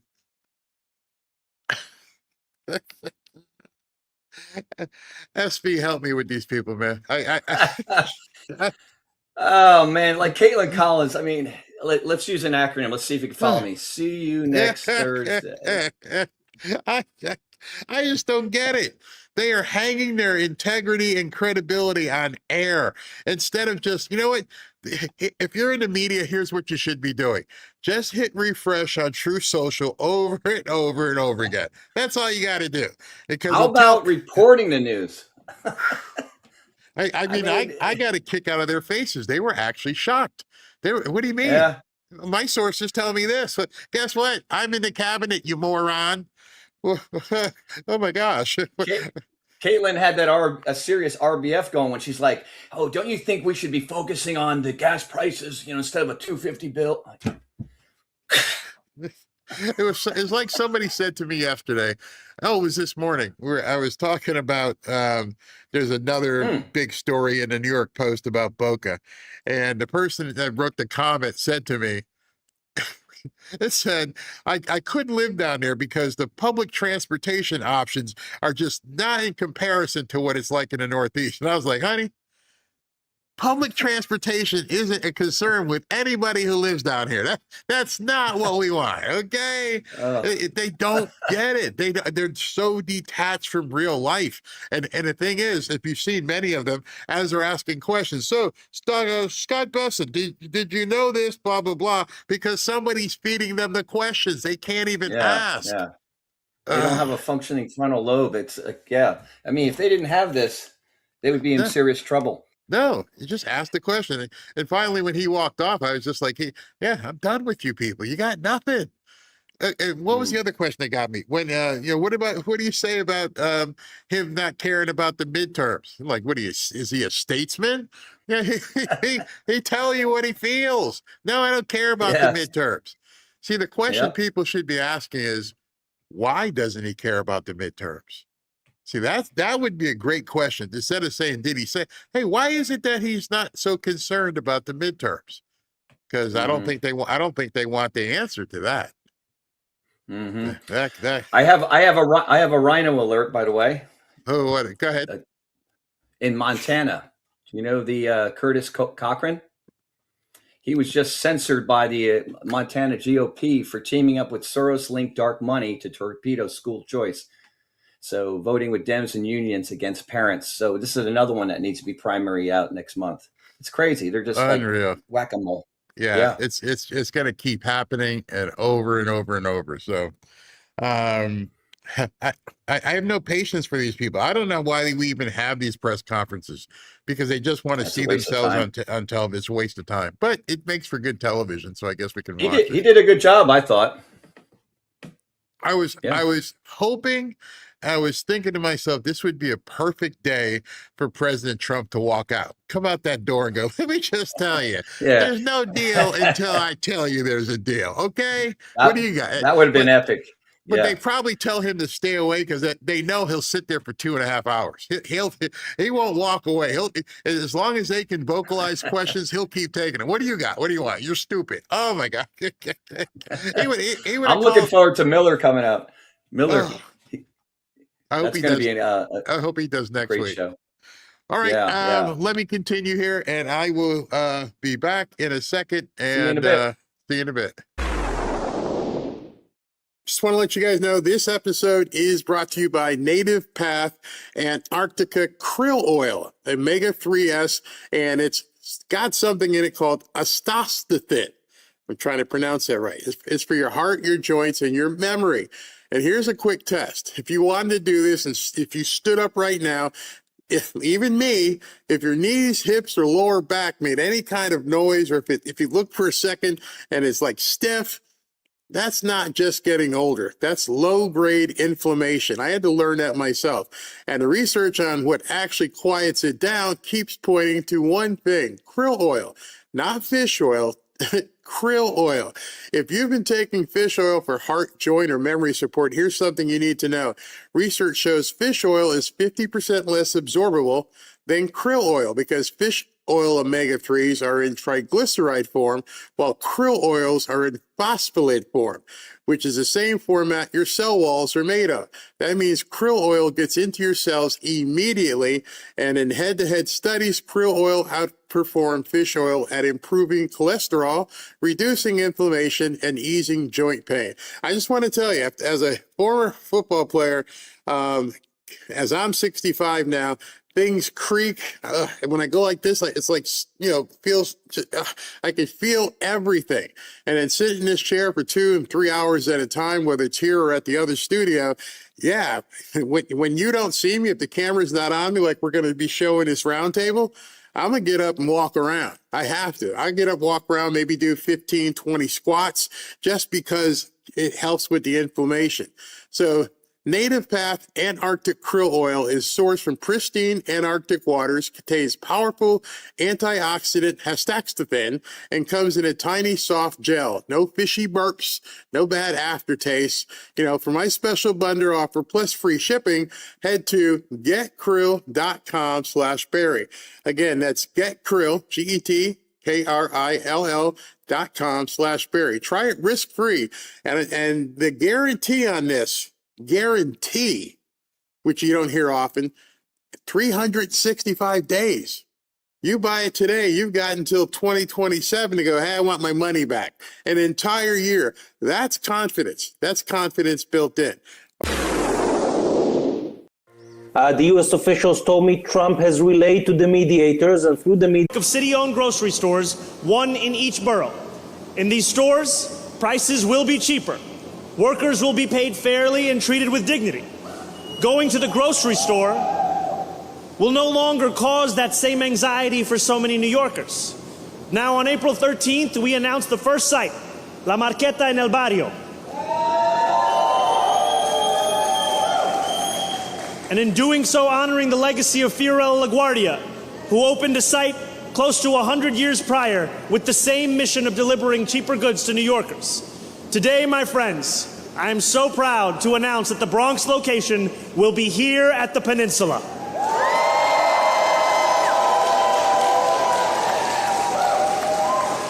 And New Yorkers will not need to wait long for costs to drop. This store will be the first of the 5 city-run grocery stores to open. Bronx residents will be able to begin shopping here next year. Next year, 2027. It's going to take them a year to open up one grocery store. A year. And they're all clapping, yay, next year we can do this. That they don't realize that they're clapping for communism. Every single one of these people behind him holding a sign don't realize they let this snake into New York City. That they let this charlatan as a Trojan horse into New York City. He's bankrupting the entire city. And then he had the nerve to go on television and say, I balanced the budget. Well, the only reason he could balance the budget is because he took $8 billion away from the state. That's not balancing a budget. That's piracy. And then saying I'm rich because I stole everything. It's so sad what's happening to people in New York City, but it's only sad from us looking in. The people there don't understand what they're giving up. I don't know if it's because of lack of intelligence. I don't care. I don't know if it's because they don't understand history. This guy's coming in with the big beaming smile and he's sticking the knife in their backs, and it's going to be too late. Before they notice what's going on, they are going to be slaves. Let's just call it as it is. As these people are standing behind him, holding up these signs, they're not understanding that their lives are being sucked away from them. There is nothing in history that shows that anything he's saying can work, especially from people who have never done it. I could never even conceive of opening a grocery store, only because I've never done it. And I don't, and the margins are so short. I mean, you're talking 1%, 2%, 3% margins. It sounds great when you say you can have free stuff, but all you've got to do is look at people who've tried it. And those people who have tried it have failed. It doesn't work. But because they're ignorant, because they don't know anything about history and have refused to read about it, they're going to find out. It is going to be a 20,000 square foot location, and its ambition is perfectly placed at the peninsula, which will house 740 units of 100% affordable housing by the time that it's fully built. And as we heard from Jeannie, it'll be located on the site of the former Spofford Juvenile Detention Facility, somewhere that for so many years was synonymous with neglect and mistreatment. This was a place of failure. Now, I remember when I worked at Disney, and I remember somebody talking to me, because when you work at Disney, especially if you're in upper management, and you realize everything you do is Disney. You go to work, which means you get paid by Disney. Your electric bill, which goes to Reedy Creek, is Disney. The grocery store is owned by Disney. Everything you do is based upon Disney. The stores that you go to, the food that you buy, it's all Disney. And when you are basically slave to the corporate store, because what these people don't realize that they are at this point becoming slaves to the company obviously meaning Mandami. When somebody controls where you live, when somebody controls the food you eat, when somebody controls all aspects of your life, you are completely subservient. Act out. Sorry, you got to move. Oh, I can't afford to move. Too bad. Now we're going to have to revoke your card to buy food at the company store. I control everything that you do. And these people are willingly acquiescing to that control. You and I, if we, down here, one of the big markets is called Publix. If Publix isn't doing well, then maybe we'll go to Aldi. If Aldi's not doing well, maybe we'll go to Winn-Dixie or Albertsons. One of the biggest things about capitalism is choice. If I want, it's going to put you in a position that you can't change. He's not saying, I'll give you a better job. I'll show you how these companies can help you. I'll do anything to make sure that you can climb out of the hole. Nope, he's not saying that. He's saying, I'm going to keep you here. You're going to be a loyal subject, and you're going to be here for the rest of your life, and hopefully I can trap your family as well. Because once I own where you live, and I own where you eat, and I own your medical, you're done. Young, predominantly low-income New Yorkers were subjected to brutal physical conditions, human rights violations, and physical abuse. We are reclaiming that same site to tell a very different story. This store and the peninsula as a whole will serve as physical proof of our conviction that government can be a force for good, that government can drive change that improves people's lives. How are their lives being improved? You're building projects. See, these people think, oh, it sounds great. We're going to have some affordable housing. I'm sorry, there's no such thing as affordable housing. Can we just stop with that? Affordable housing was 12 exits ago on this parkway that we're on. There is no affordable housing. The only way you have, quote, affordable housing is if you can make yourself ability to pay for it. There can be no affordable housing if somebody is giving it to you. At that point, they're just keeping you in that place. When I give a Section 8 tenant a place to live, I don't do Section 8 anymore, but I know this person will be here next year and the year after and the year after that. They're never going to change. The government's going to send a check every month. They're going to hit the deposits, and it's good.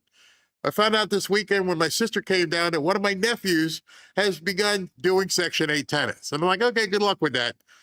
It's easy money. I'm telling you right now, if you guys ever want to get into real estate and deal with that, it's easy money. The check hits your bank account, and they don't. These people live, well, many of them live like complete slobs, but it just keeps them there because there's nothing that's encouraging them, nothing that's making them aspirational, nothing that's saying, you know what, I'd like to own my own Section 8 rentals. Nope. I'm not going to tell you about it, and you're not going to ask me, and you're just going to stay here, and your family's going to stay here, and they're going to grow up, and they're going to stay here, and I might get some more units because the rest of you knuckleheads don't know what to do. He's not improving anybody's life. This is dopamine. This is a hit. This is tying off and giving some people some heroin and making them think, I'm making you feel better. And standing here this morning, I cannot help but think of the words of our 40th president, Ronald Reagan. He famously said, the 9 most terrifying words in the English language are, I'm from the government and I'm here to help. It's a good quote, but I disagree. I think 9 more terrifying words are actually, I worked all day and can't feed my family. So you want to take on Reagan now, and you're saying, I worked all day and I can't feed my family. What is wrong with that statement? See, the problem with that statement, you have to dial back. Now, I'm not talking about somebody who lost their job, is in between jobs, who just needs some time to get back on their feet. Let's just put that aside. Those people are aspirational. That has not been taken away from them. They will do whatever it takes just to get back on their feet. Let's salute them. Let's help them.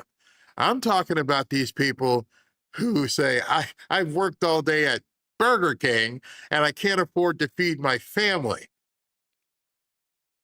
Meaning you're not qualified for anything beyond working at Burger King, and yet for some reason you decided to have a family. Again, I'm not talking about people who were feeding their family and paying their rent and then ran upon hard times. Those people we always want to support and help them get back on their feet. I'm talking about lifers. I'm talking about these people who these Democrats are now catering to. The people who have they're basically prisoners without being behind bars. They need everything from the government. If they don't get their Obama phone, if they don't get their food stamps, if they don't get their bus pass, if they don't get medical care, all given to them, they cannot live. And there's a whole lot of them. You know, it's so funny. People have always been the old adage, don't put a bowl of milk out to a stray cat because, you know, it's going to keep coming back. It's a learned activity. Don't feed. Down here, it's more apt to say, don't feed any alligators because they're going to come back. And if you ain't got no food for them, they're going to try to bust in your house, eat your dog or something. Don't feed the wild animals. It actually works with animals. They'll go hunt. That gator will find something to eat. He'll get in the pond and eat some fish or a duck or something. He'll do what he has to do. The man who just waved the white flag and says, give me, has failed. And he's asking these people to stay as failures. I'll just give you everything for free, even though there's nothing free in life. We are going to use the power of government to lower prices and make it easier for New Yorkers to put food on the table. You guys find that to be wrong? Let me tell you why that's wrong. Don't make it easy for me. Nobody who has aspirations wants it easy. And I'm thinking as he's saying this, the people all behind him make it easy is what got you into this position. Easy as you sitting eating Cheetos and watching old Jerry Springer reruns. Meanwhile, the other thing you're doing is scrumping in the back room and pumping out more kids. It's the easy that got you in that situation. The hard stuff is what we need to be teaching them. We need to be teaching them budgetary analysis. We need to teach them how to use AI. We need to teach them how to be functioning members of society. And he's waving the little, hypnotic thing and saying, we'll make it easy for you. There's nobody rich other than somebody who maybe won a lottery that did it easy. There's no such thing as easy success. And so when you're telling me you're going to make it easy for these people, you're dooming them. It means they can't overcome adversity. They're toast. There's nothing they can do. It's easy. What happens when things aren't easy anymore? What happens when, okay.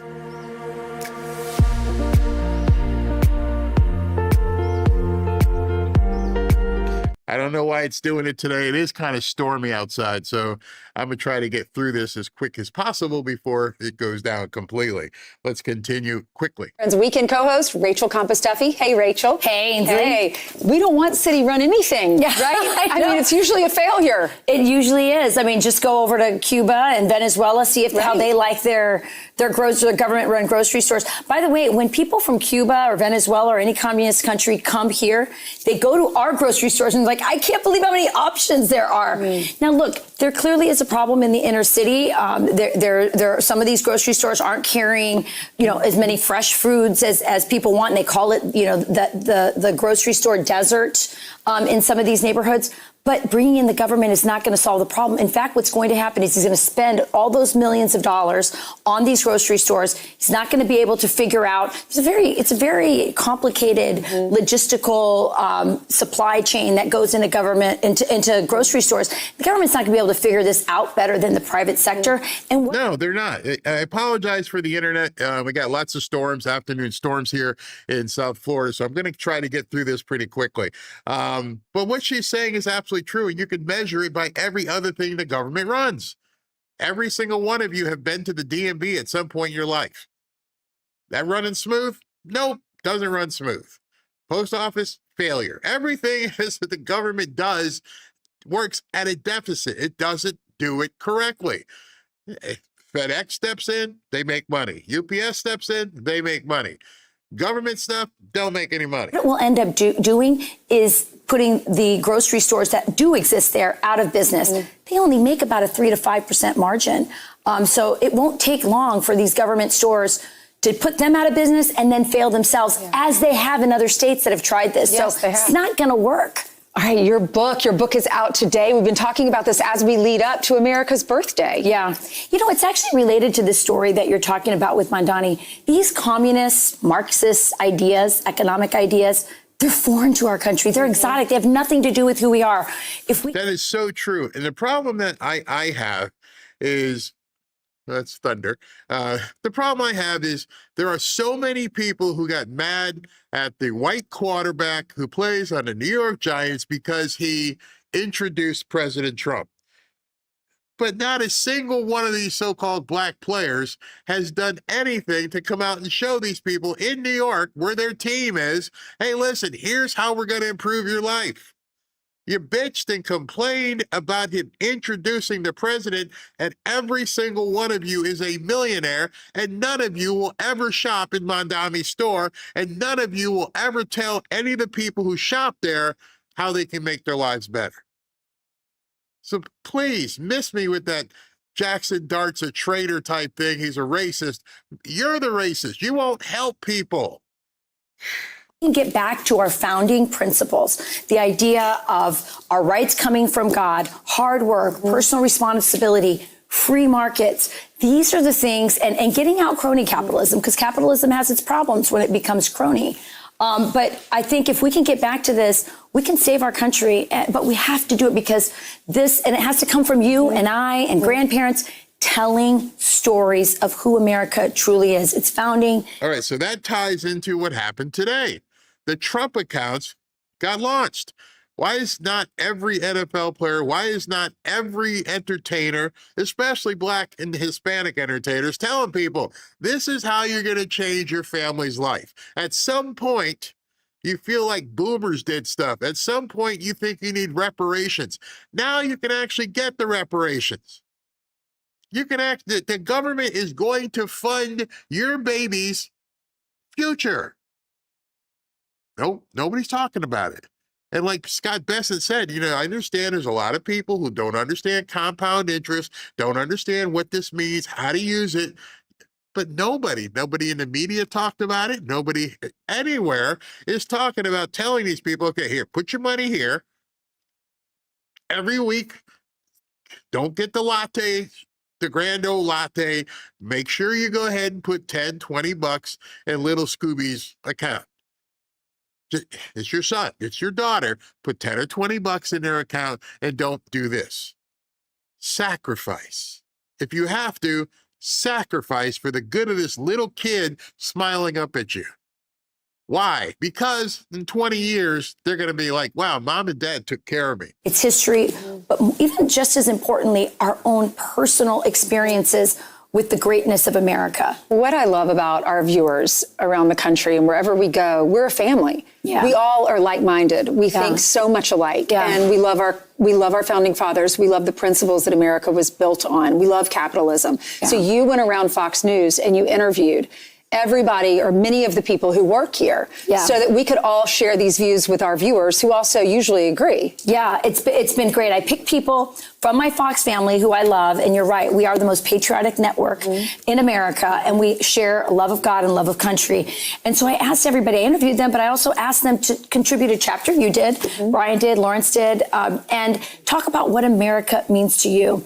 And I picked people from different regions, so your chapter is so gracious and feels like a Southern Belle wrote it. And so imagine asking some of those people who are standing behind Mondami, what does America mean to you? We're talking about the 250th celebration. What does America mean to you? And as you hear some of these people, you realize they haven't even gone through like grammar school civics. They don't understand. There's nothing there. They've been like this for their entire life. Give me. Not understanding you can do for yourself. The opportunities out there. I told you many times, people say to me, President Trump doesn't care about you. He doesn't like you. You're trying to lick his boots. That white man doesn't care about you. And I'm like, I don't ask him to care about me. I just want him to plow out the way all of the instructions and impediments. I'll be okay. I know what to do. I don't need a government grocery store. I don't want to buy the food at a government grocery store. I don't need the Obama phone. I don't need the government to do anything but get out of my way and stop stealing from everybody and possibly lower our taxes. You notice that Scott Bessent said something a couple times today, and nobody, not a single person, asked a question by it. He said the average tax return was $3,500 per person, and it has increased. And nobody talked about it because they don't want to talk about the fact that if you've paid a couple $100 extra for gas, how much more was your tax return this year? Completely, they don't want to know about it. All they want to do is focus on negative. And so I understand when President Trump says, I'm not worried about the midterms, because I know you will forget May. You will forget June. If things are cheaper for you, it's going to be, things are cheaper. It's great. I don't remember when I had to pay extra for gas. Count on it. Count on it. If gas goes down to $3 or $2.80 a gallon in May or June, June or July, people aren't going to care what they paid for in May. May, okay, it's high. I've been watching it here. Our gas is down to $4.25, $4.30. It's falling. In another 3 or 4 weeks, if it gets under $4, it's $3.80, $3.90. People aren't going to care what it was in March. It's simple. It's very different than, say, Lawrence. It's definitely different from Brian's. And so every chapter is different, comes at it from a different region of America. But the common thread is that we all love America, and we all understand that our children have been fed, and our culture has been fed this lie, this narrative of national shame, this idea that we should be embarrassed of our founding and our Constitution. And, there were trigger warnings on our founding documents in the archives during the Biden years. President Trump removed them. And so this is a chance for us to recalibrate, to retell the story of America. You look at what Lawrence says, okay? Brian's white, Ainsley's white, and this is what Lawrence said. What's great about America is that we come together as a united set of states. Each state has its own identity, and I love that. As Americans, we retain those state distinctions wherever we go. We encourage and foster individualism in this country. That's the sentence I wanted you to focus on. We encourage and foster individualism in this country. What did Mandami say? We want you to feel the warmth of collectivism. That is, in essence, the problem with everything the Democrats are doing. I want to feel individualism. I want to succeed. If I fail, I want to be responsible for that. Whereas Mandami said, you got to come in and experience the warmth of collectivism. We're all in this together. That's the problem. And to take responsibility as parents, aunts, uncles, grandparents, to tell the story ourselves, because our kids, as you know, patriotism has collapsed in the under 30 group. Can I just ask you, why aren't you reading my full screen? Oh, okay. Oh, yeah. Let's read your full screen. Read my This full is what screen. Brian contributed. Yeah. Okay. One little portion, one sentence. Can we put my full screen back up? I'm Put it just back waiting. up. I have this great picture. I do. There They're you go. getting it. They're Go getting ahead. Yours is a Right. very great chapter. Go ahead. It says, we've been able to preserve and think it's because the people who come to America understand the risks they're undertaking. Ainsley says, in so many ways, our founding fathers, just like our own mothers and fathers, paved the way for us to have better lives than theirs. And then what did Lawrence What did say? Lawrence I say? hand over to Lawrence. I Here we can't go. read that Here we far. go. Can you Here we read it go. for me, Brian? Yeah, let me see. He says, what's great about America is that we come together as a united set of states. Each state has its own identity. And I love that. As Americans, we retain those state distinctions. Whenever we go, we encourage and foster individualism in this country. Lawrence was written beautifully. Now you can take it back. There you go. Hey, Lawrence, do you love Texas more than America? Well, that's why I made that quote. I know. That's what I'm saying. Don't change I like them sexes. both. That's exactly right. You like them both. I like them both. Yeah. You know? All right. Wouldn't be Texas without America, though. That's right. It sure wouldn't. Wouldn't be America without Texas, because we Right. wouldn't have you. They On could our be their back. own country. They want to be. When I moved to Texas, people said, honestly, you'll notice they could just cut it off the map, throw it in the water, and no Texan would care, because we just love Texas so much. It's true. That's how I feel about Florida. Some people, they don't like the heat. They don't like the bugs. They don't like the storms that always blow in here, and especially in the summer. But the fact is, we can plow our own field. We can do what we want to succeed. We don't need the government. Just want the government get the hell out of the way. I don't understand why people don't understand it. People who do need government help, of course. If you are retired, if you're on a fixed income and you need certain things that help your life, then by all means, that's fine. I'm not talking about you. I'm talking about these lifers, these people who have been sentenced to death by these commies.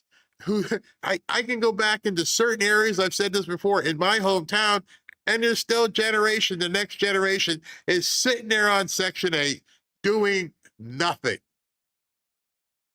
So I want to segue before the power goes out or anything. You heard about a month ago when Mandami decided he was going to do this tax, and this tax was going to penalize rich people who live in New York. And everybody's like, well, they're just going to leave, right? They're not just going to sit here. And unfortunately for, some of the people, well-to-do people in New York City, they did pass that law. The law got announced today. Let me see if I can bring it to you so you can see it. Here it is. New York passes Mandami's pied-à-terre tax, and here's who pays and how much. It says state lawmakers passed the tax on non-primary residences in New York City in order to help close the city's budget gap. So what you're saying is you can't afford to run your city unless you steal money, take money from people who have done so successfully. The so-called pied-à-terre tax will be imposed on second homes valued at $1 million or more and will take effect in 2 different phases. Billionaire and Citadel CEO Ken Griffin became the face of the tax after Mondami posted a video in front of Griffin's penthouse announcing the tax. Now, I want to show you how much more this guy is going to pay. All right, so this is very interesting when they talk about how much they go through all this and they talk about how much more he's going to end up paying. I'm going to show you that video. All right. Right, listen here. Griffin purchased his 24,000 square foot penthouse at 220 Central Park South in 2019 for $238 million. However, according to government records, the city values the apartment at just $15.5 million, even though he paid $238. His tax bill is going to be $858 to pay this year, right? $858. Now, in the first 2 years of the pied-à-terre tax, Griffin's property tax bill would more than double to $1.87 million. Starting in 2028, his tax would increase to $4 million. From $850,000 to $4 million. You don't have to be a mathematical genius to say you're bending me over and you're taking advantage of me simply because I've become successful. So I wanted to show you that this is from Ken Griffin. He was on CNBC this morning. Okay, I have to ask you about New York City and what you're going to do after the mayor posted that video outside your apartment, one of your apartments in New York City, and demonized you, advertising his pied-à-terre tax. How'd you react to that when you first saw it? Oh, I actually had to see it a second time because the first time I couldn't believe what I was watching. And I'll tell you, it took a moment to digest what I was watching. What really upset me about the video was the fact that he put me in harm's way. You know, he seems to have forgotten that the CEO of another American company was assassinated just blocks from where I live in New York. And to put any citizen in harm's way is just inappropriate for one of our political leaders. You know, I have no long-standing fights or issues or dynamics between Mondami and me. To turn me into a political puppet was just in poor taste, really poor taste. The tax itself is a tax that discriminates against a narrow group of people is also disconcerting. You know, our company's thinking about making a $6 billion investment in New York City. 350 Park. Right? Are they going to now have a special tax rate for those that own office buildings who live out of state?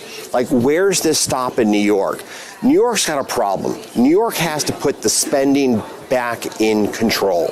All right, so right there, it doesn't. I'm not showing you this for you to give this rich guy pity. I'm showing it so you understand where does it go next. They can't function without taxes, without taking money from someplace else and some other people. They can't function as a city. So everything he wants to do, they're opening one grocery store next year.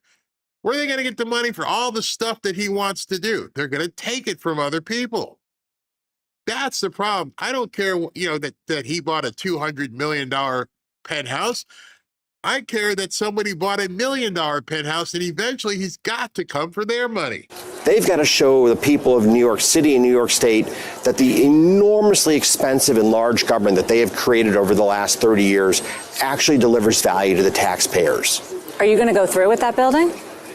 We probably will go through the building when it's all said and done, but I got to tell you, it's a real topic of debate. The only decision that we've made with no regrets in the last few days is to expand the size of our office footprint in our new Miami headquarters. Yes, down here in Miami.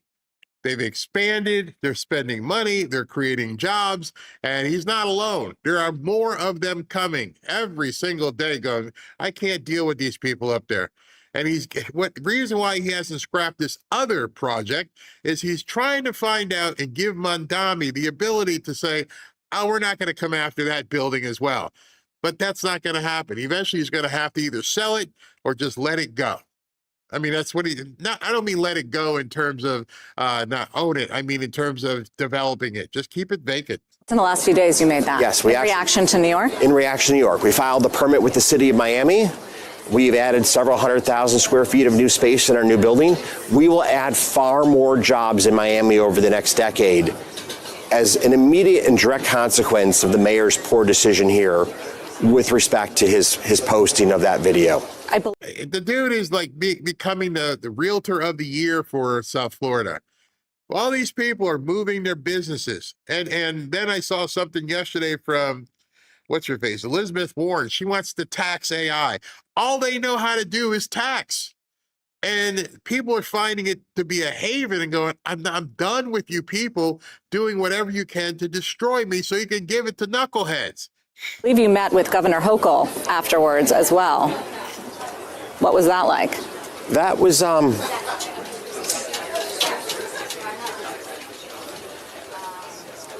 sum it up as no comment. Wow. He had to stop. He had to pause and said, no comment. Think about that. A guy who's a serious investor.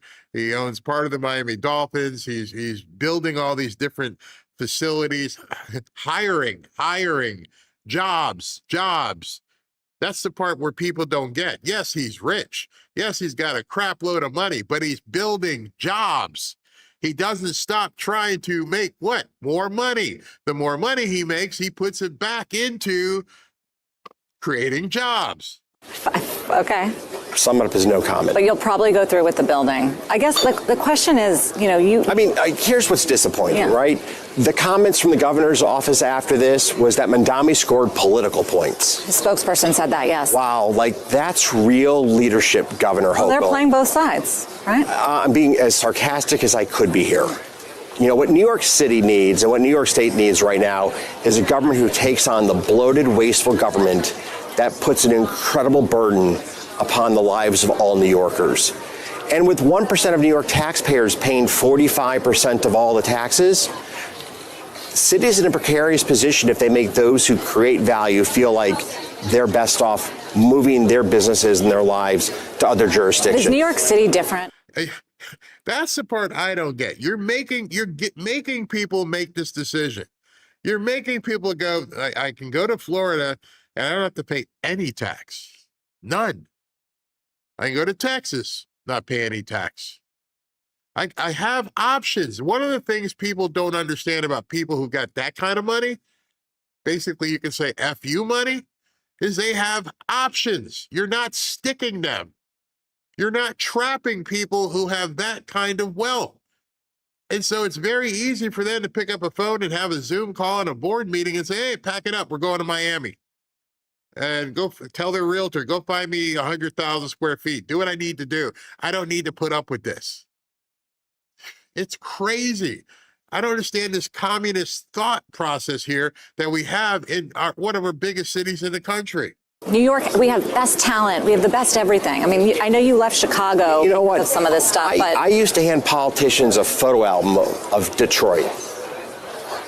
Why Detroit? Detroit was the most wealthy city in America per capita in the 1950s. Detroit was the powerhouse of our country. Do you know that? There might be some of you guys who don't know because Detroit has turned into such a combat zone, such a crap area, that they don't realize how rich Detroit was. People were working, obviously the automobile industry. They were working. And all the Democrats want to do is come in and give the money away to somebody else. And then a photographer a few years ago did a phenomenal photo book of the carnage of New York City. The rotting buildings, this empty stages, the vacant and dilapidated homes. It's an absolutely heartbreaking book to see. How is it that the most successful city in America wound up in bankruptcy and despair in just 50 years. I don't think any city should be so arrogant as to believe that it is immune to economic realities and to the hard, cold fact that when people that drive success are told they're not welcome or invited, that they will leave. Yeah, if that wasn't a warning to Mondami, I don't know what was. That was him taking a shot going, I've talked to some people who have helped drive this city, and we're about to say, bye, don't need you, don't want you. I don't want to have to do it, but you're forcing our hand. And I know there's some people go, they're making so much money. If they have to give up some, they should just go ahead and do it.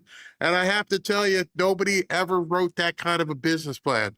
Nobody wrote a business plan to open up X or Y and said, you know what, let me go ahead and put on my line item here, the city taking 20%. No, nobody does that. And so you have to go in knowing you're going to be in somewhat of a stable place before you start building, before you start operating. And so don't worry about the fact that he has a $238 million condo. Understand he's costing people jobs. Mondami is taking jobs away, and he's putting these people into slavery. California. Yeah. They have a proposed ballot initiative to create a wealth tax here in California. Yeah. Larry Page's child is now a classmate of my children in Miami. And a substantial number of the business leaders in California have fled to Texas and to Florida and to other states in just a few months. Now people go, well, the progressive left goes good riddance, but who's going to pay the bills? And with them goes jobs. With them goes management experience. What we forget is that very few people have the gifts to run these large, complicated businesses. We need them at the helm of these businesses. It's a very simple question. They're about to find out in New York City. You're going to have Mondami trying to run grocery stores. Watch what happens. Watch what happens when he looks at a 1 to 3% profit margin and it turns into a 30% deficit. And they just have to keep taking more and more to feed the fire because they don't know what they're doing and it simply can't work. Watch when they start forcing vendors to keep supplying stuff. Hey, man, you haven't paid me in 6 months. I can't keep giving you meat. Sorry. And then you're going to walk in, there's going to be empty shelves all over the place because they can't afford to pay vendors because they don't know how they're operating. I am never going to make excuses for a multi-billionaire. That's not what I'm talking about. What I'm talking about is you never, ever in your life got a job from somebody who is broke. The deal, the transaction in America is I will work, I will get paid. Somebody has to offer you both of those things. Somebody has to say, I will give you a job and I agree to pay you this much, not your living wage shit. This is what the market says you are worth. The objective for you, if you get a job, is to help other people make money. That's what's missing with kids these days. They don't understand it. It's not there to help you live. You have to show that you can help people earn more profit. And they're slowly trying to turn that away and say that you have to help Susie Q pay her rent. No, I don't. Cashiers down here get paid X dollars an hour. I'm not just going to raise it so she can pay her rent because she's made bad decisions. They're slowly turning that around. They're slowly trying to make it seem as though business should be working on behalf of the community. The warm air of collectivism. Before I go, let me tell you about Chapter. As you guys know, Medicare is confusing. As someone who turned 65 last year, I can confirm this personally. Keeping track of enrollment periods, understanding all your options, and making sure you're on the right plan takes too much time and energy. And between Medicare scams, corrupt agents, and bloated insurance companies, it's easy to make mistakes that can cost you thousands. That's why I'm happy I went with Chapter. They're not just an advertiser on the channel. They have they have a customer here. They're actually honest and the only Medicare advisor that looks at every plan nationwide, helping people save an average of $1,100 per year. Wow, there's $100 a month right there. People are relieved when they talk to Chapter. It's simple. All you have to do is give them a call and have one 15 or 20-minute phone call, and they will help you find the right plan. They won't push you into a plan you don't want or can't afford, and their support is completely free. So if you're turning 65 soon or have questions about your Medicare coverage, call them at 475-328-3545 to get the most out of Medicare. And you'll find most people wish they just called sooner. All right, I'll be back in 90 seconds, and I'll talk to SV, and we'll see what's going on out there.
Welcome back to Fanfare with Barry Cunningham.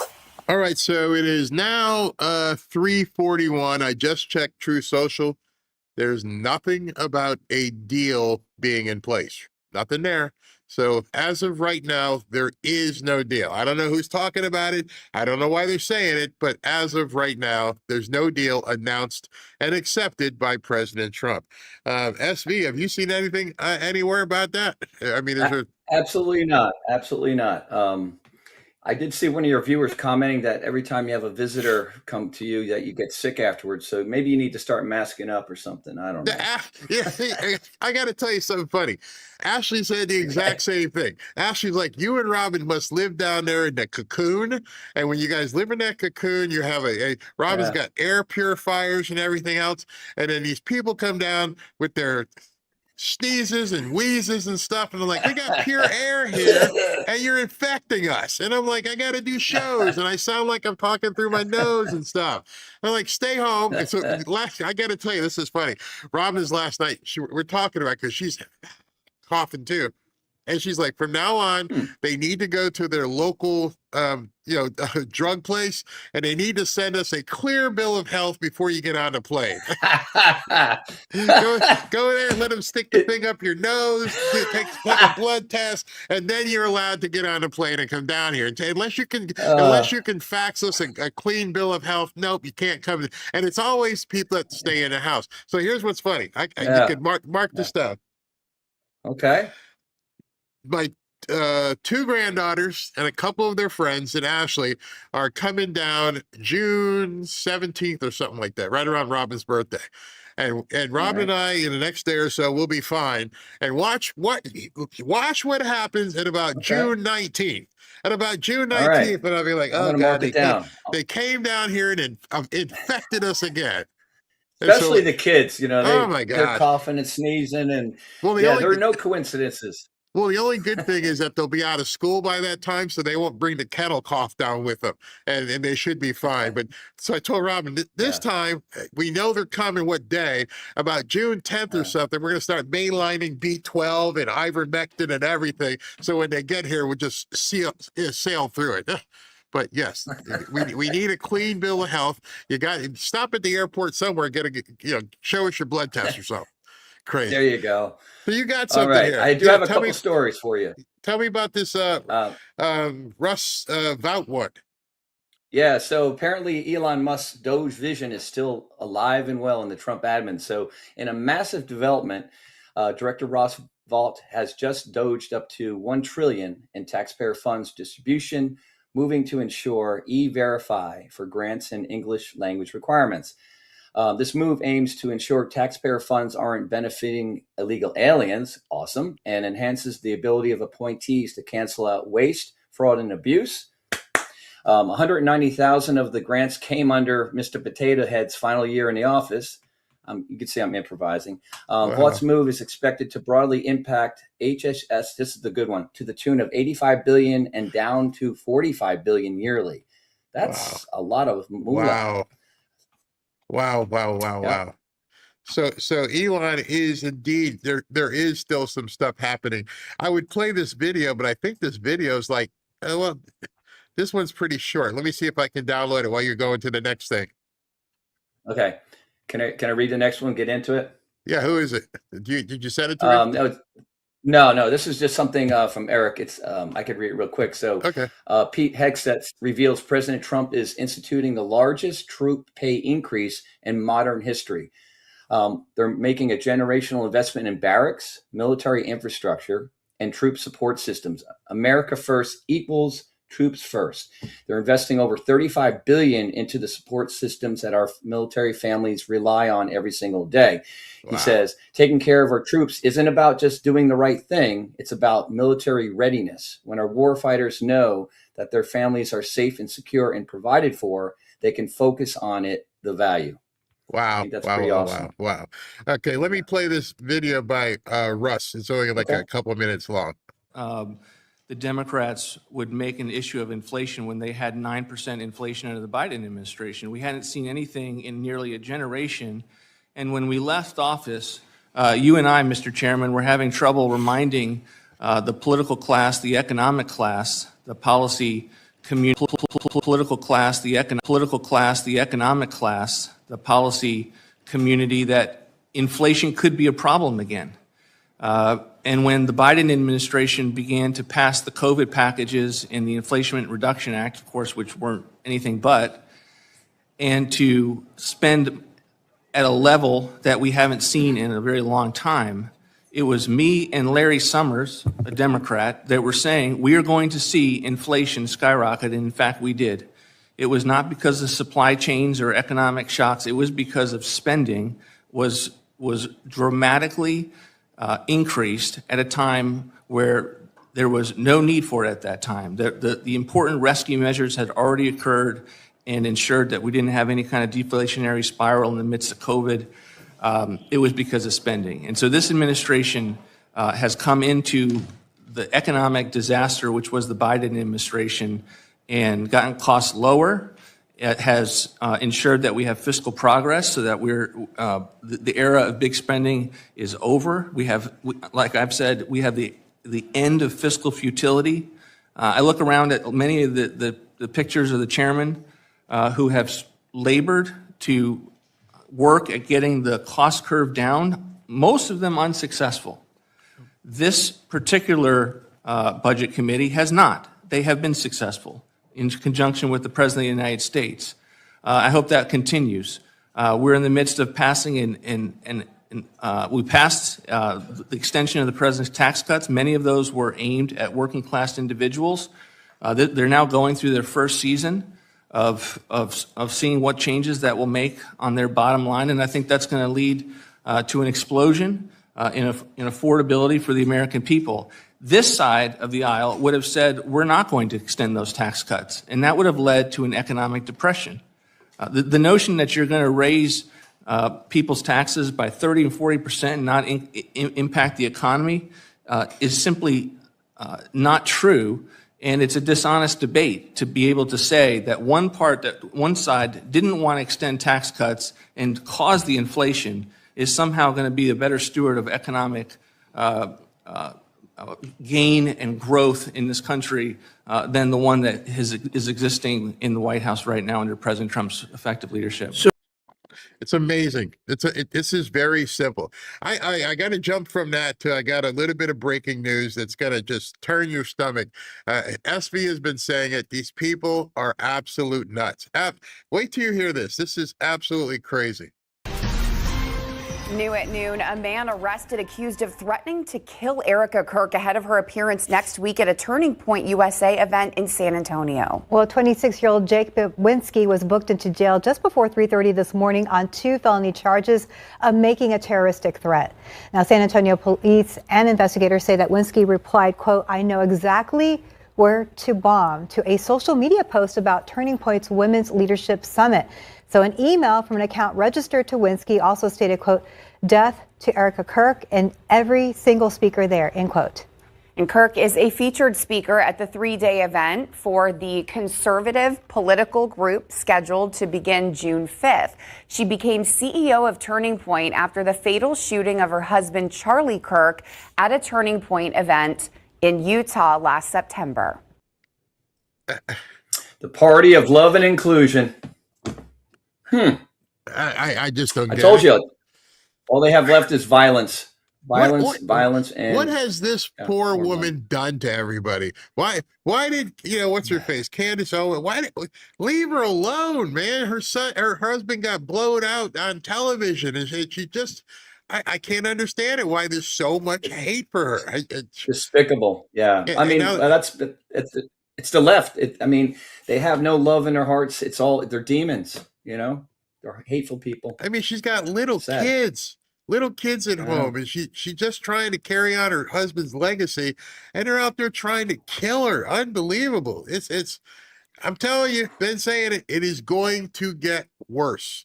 It's only late May right now, almost June. Who knows when you watch this on replay, but they're not going to stop. It is going to get worse and worse and worse. They're going to pick their targets. And every time there's an event at the White House, we all hold our breath.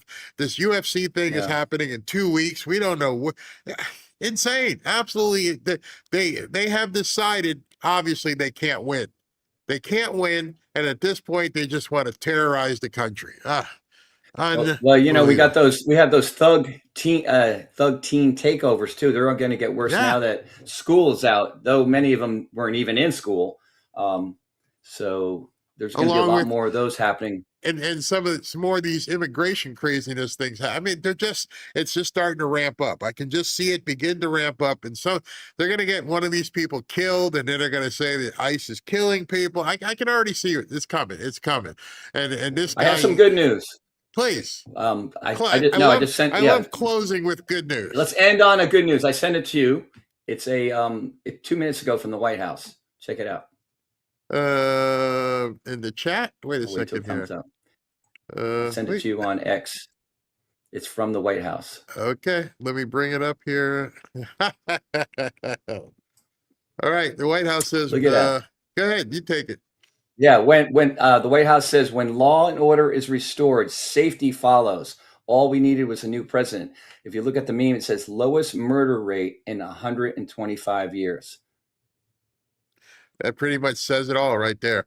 And that and the fact of I've seen so many pictures in the last 24, 48 hours of getting Washington, D.C. cleaned up, and how the statuary is all being painted and cleaned from the graffiti. Did you see that? The fountain? Yeah. They had a comparison from Biden to Trump. Yeah. It's pristine. The marble is white and the water is blue. Oh my gosh, it's clearly a difference. Of course, the libs will say they don't like it because they're spending money. What about the poor kids, looking for the bread and, high gas prices? I mean, nothing appeases them. Nothing. All right. So with what we're seeing right now, and we're seeing that there's the possibility even of a deal. I mean, let me see what the market is at right now. As of right now, wow, everything is up. Everything. It's all green. Yeah. So Yeah. it turned around very quickly just because people think there might be some sort of a deal. So again, you just have to keep watching this stuff and understanding that there's no reason. Oil price, I think oil's down to like 85 Yeah, or it's in something. the upper 90s. Oh, it Yeah, went it's up in the again? upper 90s. Okay. Yeah, I mean, it's very fluid because, every time somebody, passes gas, it changes. Because Sorry. people are making money, they're profiting, they're reselling. I mean, it's just I just love the way things are going right now. I'm not being a bootlicker. I just understand the cycle of what we're seeing, and it's only those people who aren't watching who are feeling so much disdain. It's crazy, absolutely crazy. Yeah. All right, I'd so rather remain positive and looking at stuff green and prosperity and, people having good lives. So we'll leave on that note, everybody. Fanfare. Have a great evening. let me just check. I just checked one last time on True Social. Nothing from Trump. Nothing. Nothing. Nope. So I refresh it. it's deal or no deal. I think that's where we are at this point. There is no deal. It was amazing to me that Scott Bessent was telling him, no, we don't have a deal. What do you mean we don't have a deal? My sources said there's a deal. Your sources are effing wrong.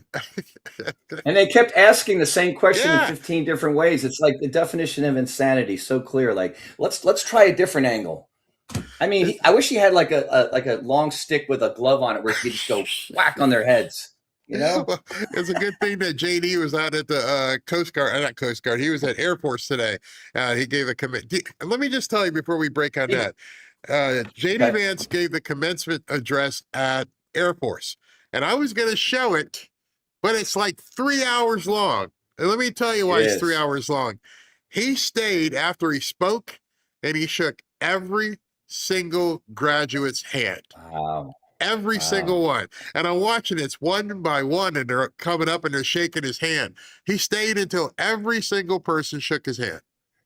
Did you see he did a chest bump with one of them too? Yeah. Yeah, that was pretty cool. But here it is. He could have left after he made his speech, and that would have been it. But it's crazy. Hey, before I go, it looks like Kash Patel did a quick interview. Hold on. He tells me federal authorities, they're ramping up intelligence gathering, building joint operations centers, and coordinating in real time with state and local law enforcement ahead of the games. Now, he warns drones, they are becoming a growing threat because they can be bought online, launched remotely, and used with little planning or warning. We also have developed technology to disable the drones, literally mid-flight. And that's one of our critical pieces of equipment that we've given to our state and local partners through the training. Some of these actors can just pick up a drone online and cause irreparable harm or damage or violence with little to no planning. And so training the folks that are going to be out and around these sites and in the fan zones is critical to that. Patel also warning the FBI is increasingly focused on homegrown threats and lone wolf attackers radicalized online inside the U.S. He says investigators, they're closely monitoring online forums and chat groups where extremists can now become radicalized without ever having to travel overseas. Because of the way the online community works now, gone are the days post 9/11 where you have to go to Afghanistan or wherever to get radicalized. And you can just sit on some chat group or some online forum. And Patel says that some online spaces also fueling another major FBI concern, and that's child exploitation. He says that federal officials have taken down 3,000 child predators last year, Martha. Yeah. Wow. So SV mentioned the chest bump at the Air Force Academy. And I'm going to show it to you because it's only like 7 seconds long. And I'm thinking to myself, SV, have you seen this? Yeah. The Secret Service must have lost it. I mean, they must have. You don't supposed to interact with. Yeah, that's a little too close. That's a little too close. And even when you see this, you'll see JD Vance kind of looks surprised too. I mean, like, seriously, is this what we're doing now? Here, let me show it to you. This is JD Vance at the Air Force Academy. And the guy, I'll just let it play. You'll see. There he goes. boom, like, hey, bro, that's a good one. Oh my gosh. So, but he did that for hours. This guy just went, no, he didn't expect that at all. He he did not expect that guy to jump up and give him a chest bump. Bam. Oh, I can imagine the Secret Service are like, just Hey, that Barry, just keep trophies away from J.D. Vance. Remember? Yeah, he dropped. He went Was to it pick it up. the soccer trophy, wasn't it? Yeah, and Yeah. that came apart. Like, keep that away from him. He's good. But you know what? I just happened to look at this video. I was focusing on JD Vance. I didn't realize these guys were jumping around and chest bumping everybody. Look again. All right, so here they are. Look at the guys at the bottom. You already saw what happened with JD. Look at the bottom, what goes on.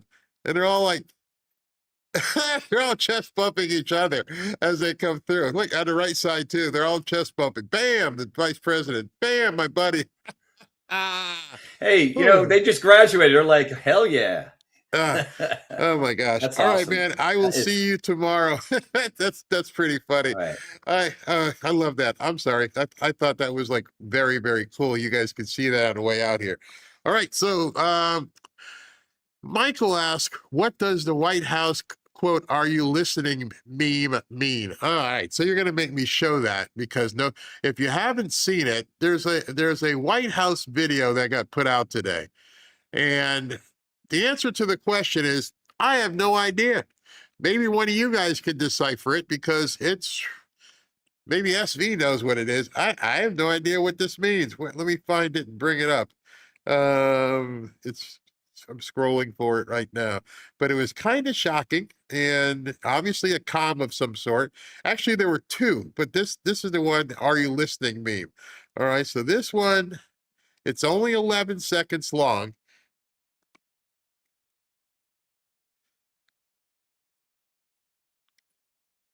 I don't know what that means. I have no idea. It'll play again, but that's it.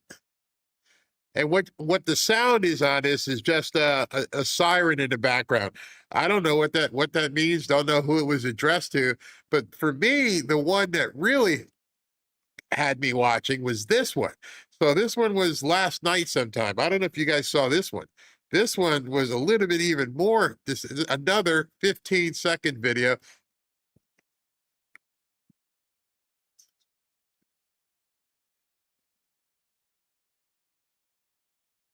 I don't even know what that facility was that they showed. All right, so SB said, "He look, what is it?" Well, Grok is always pretty good. It scoured the White House feed. So in short, I won't go into all the actual detail. It's official White House comm saying, "Pay attention. Here's our message, our visual brand for the Trump administration."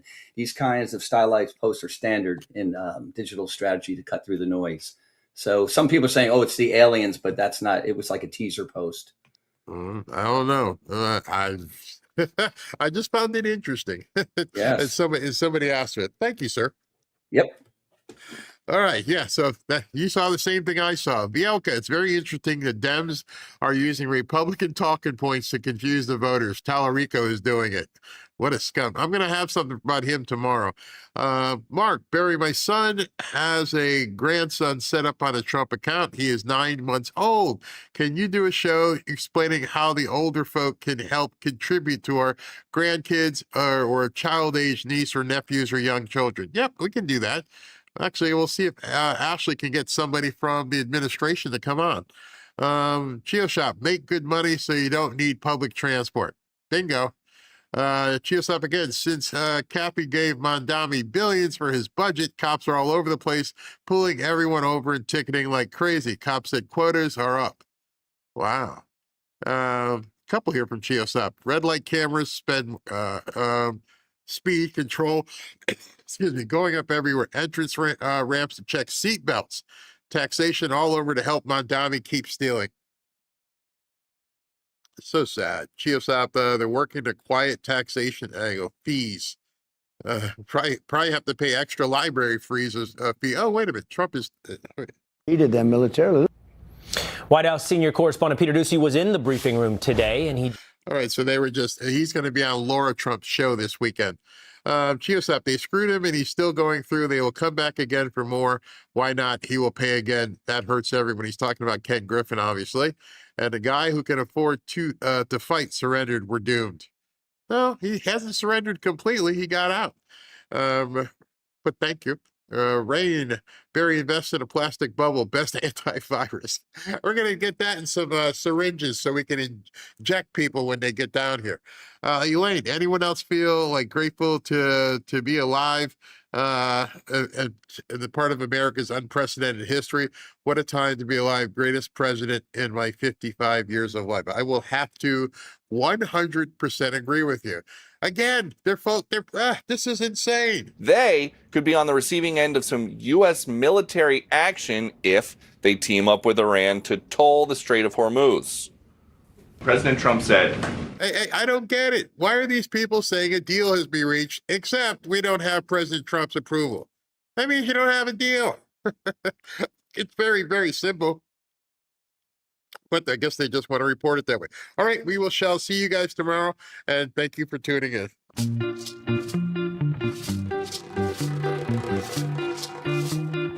Oh, wait. I forgot. I got to introduce you to something. Ashley and I are working on something where I just don't feel like I'm going to do 2-hour shows at night. So I'm looking at doing like quick hitters throughout the day, maybe do a 15-minute here, a 20-minute there. And so we're working on some of that. And let me know in the chat if you'd like to see some of those, a breaking news story, and we talk about it for like 15 or 20 minutes. Or are you sold on the 3-hour shows? Let me know.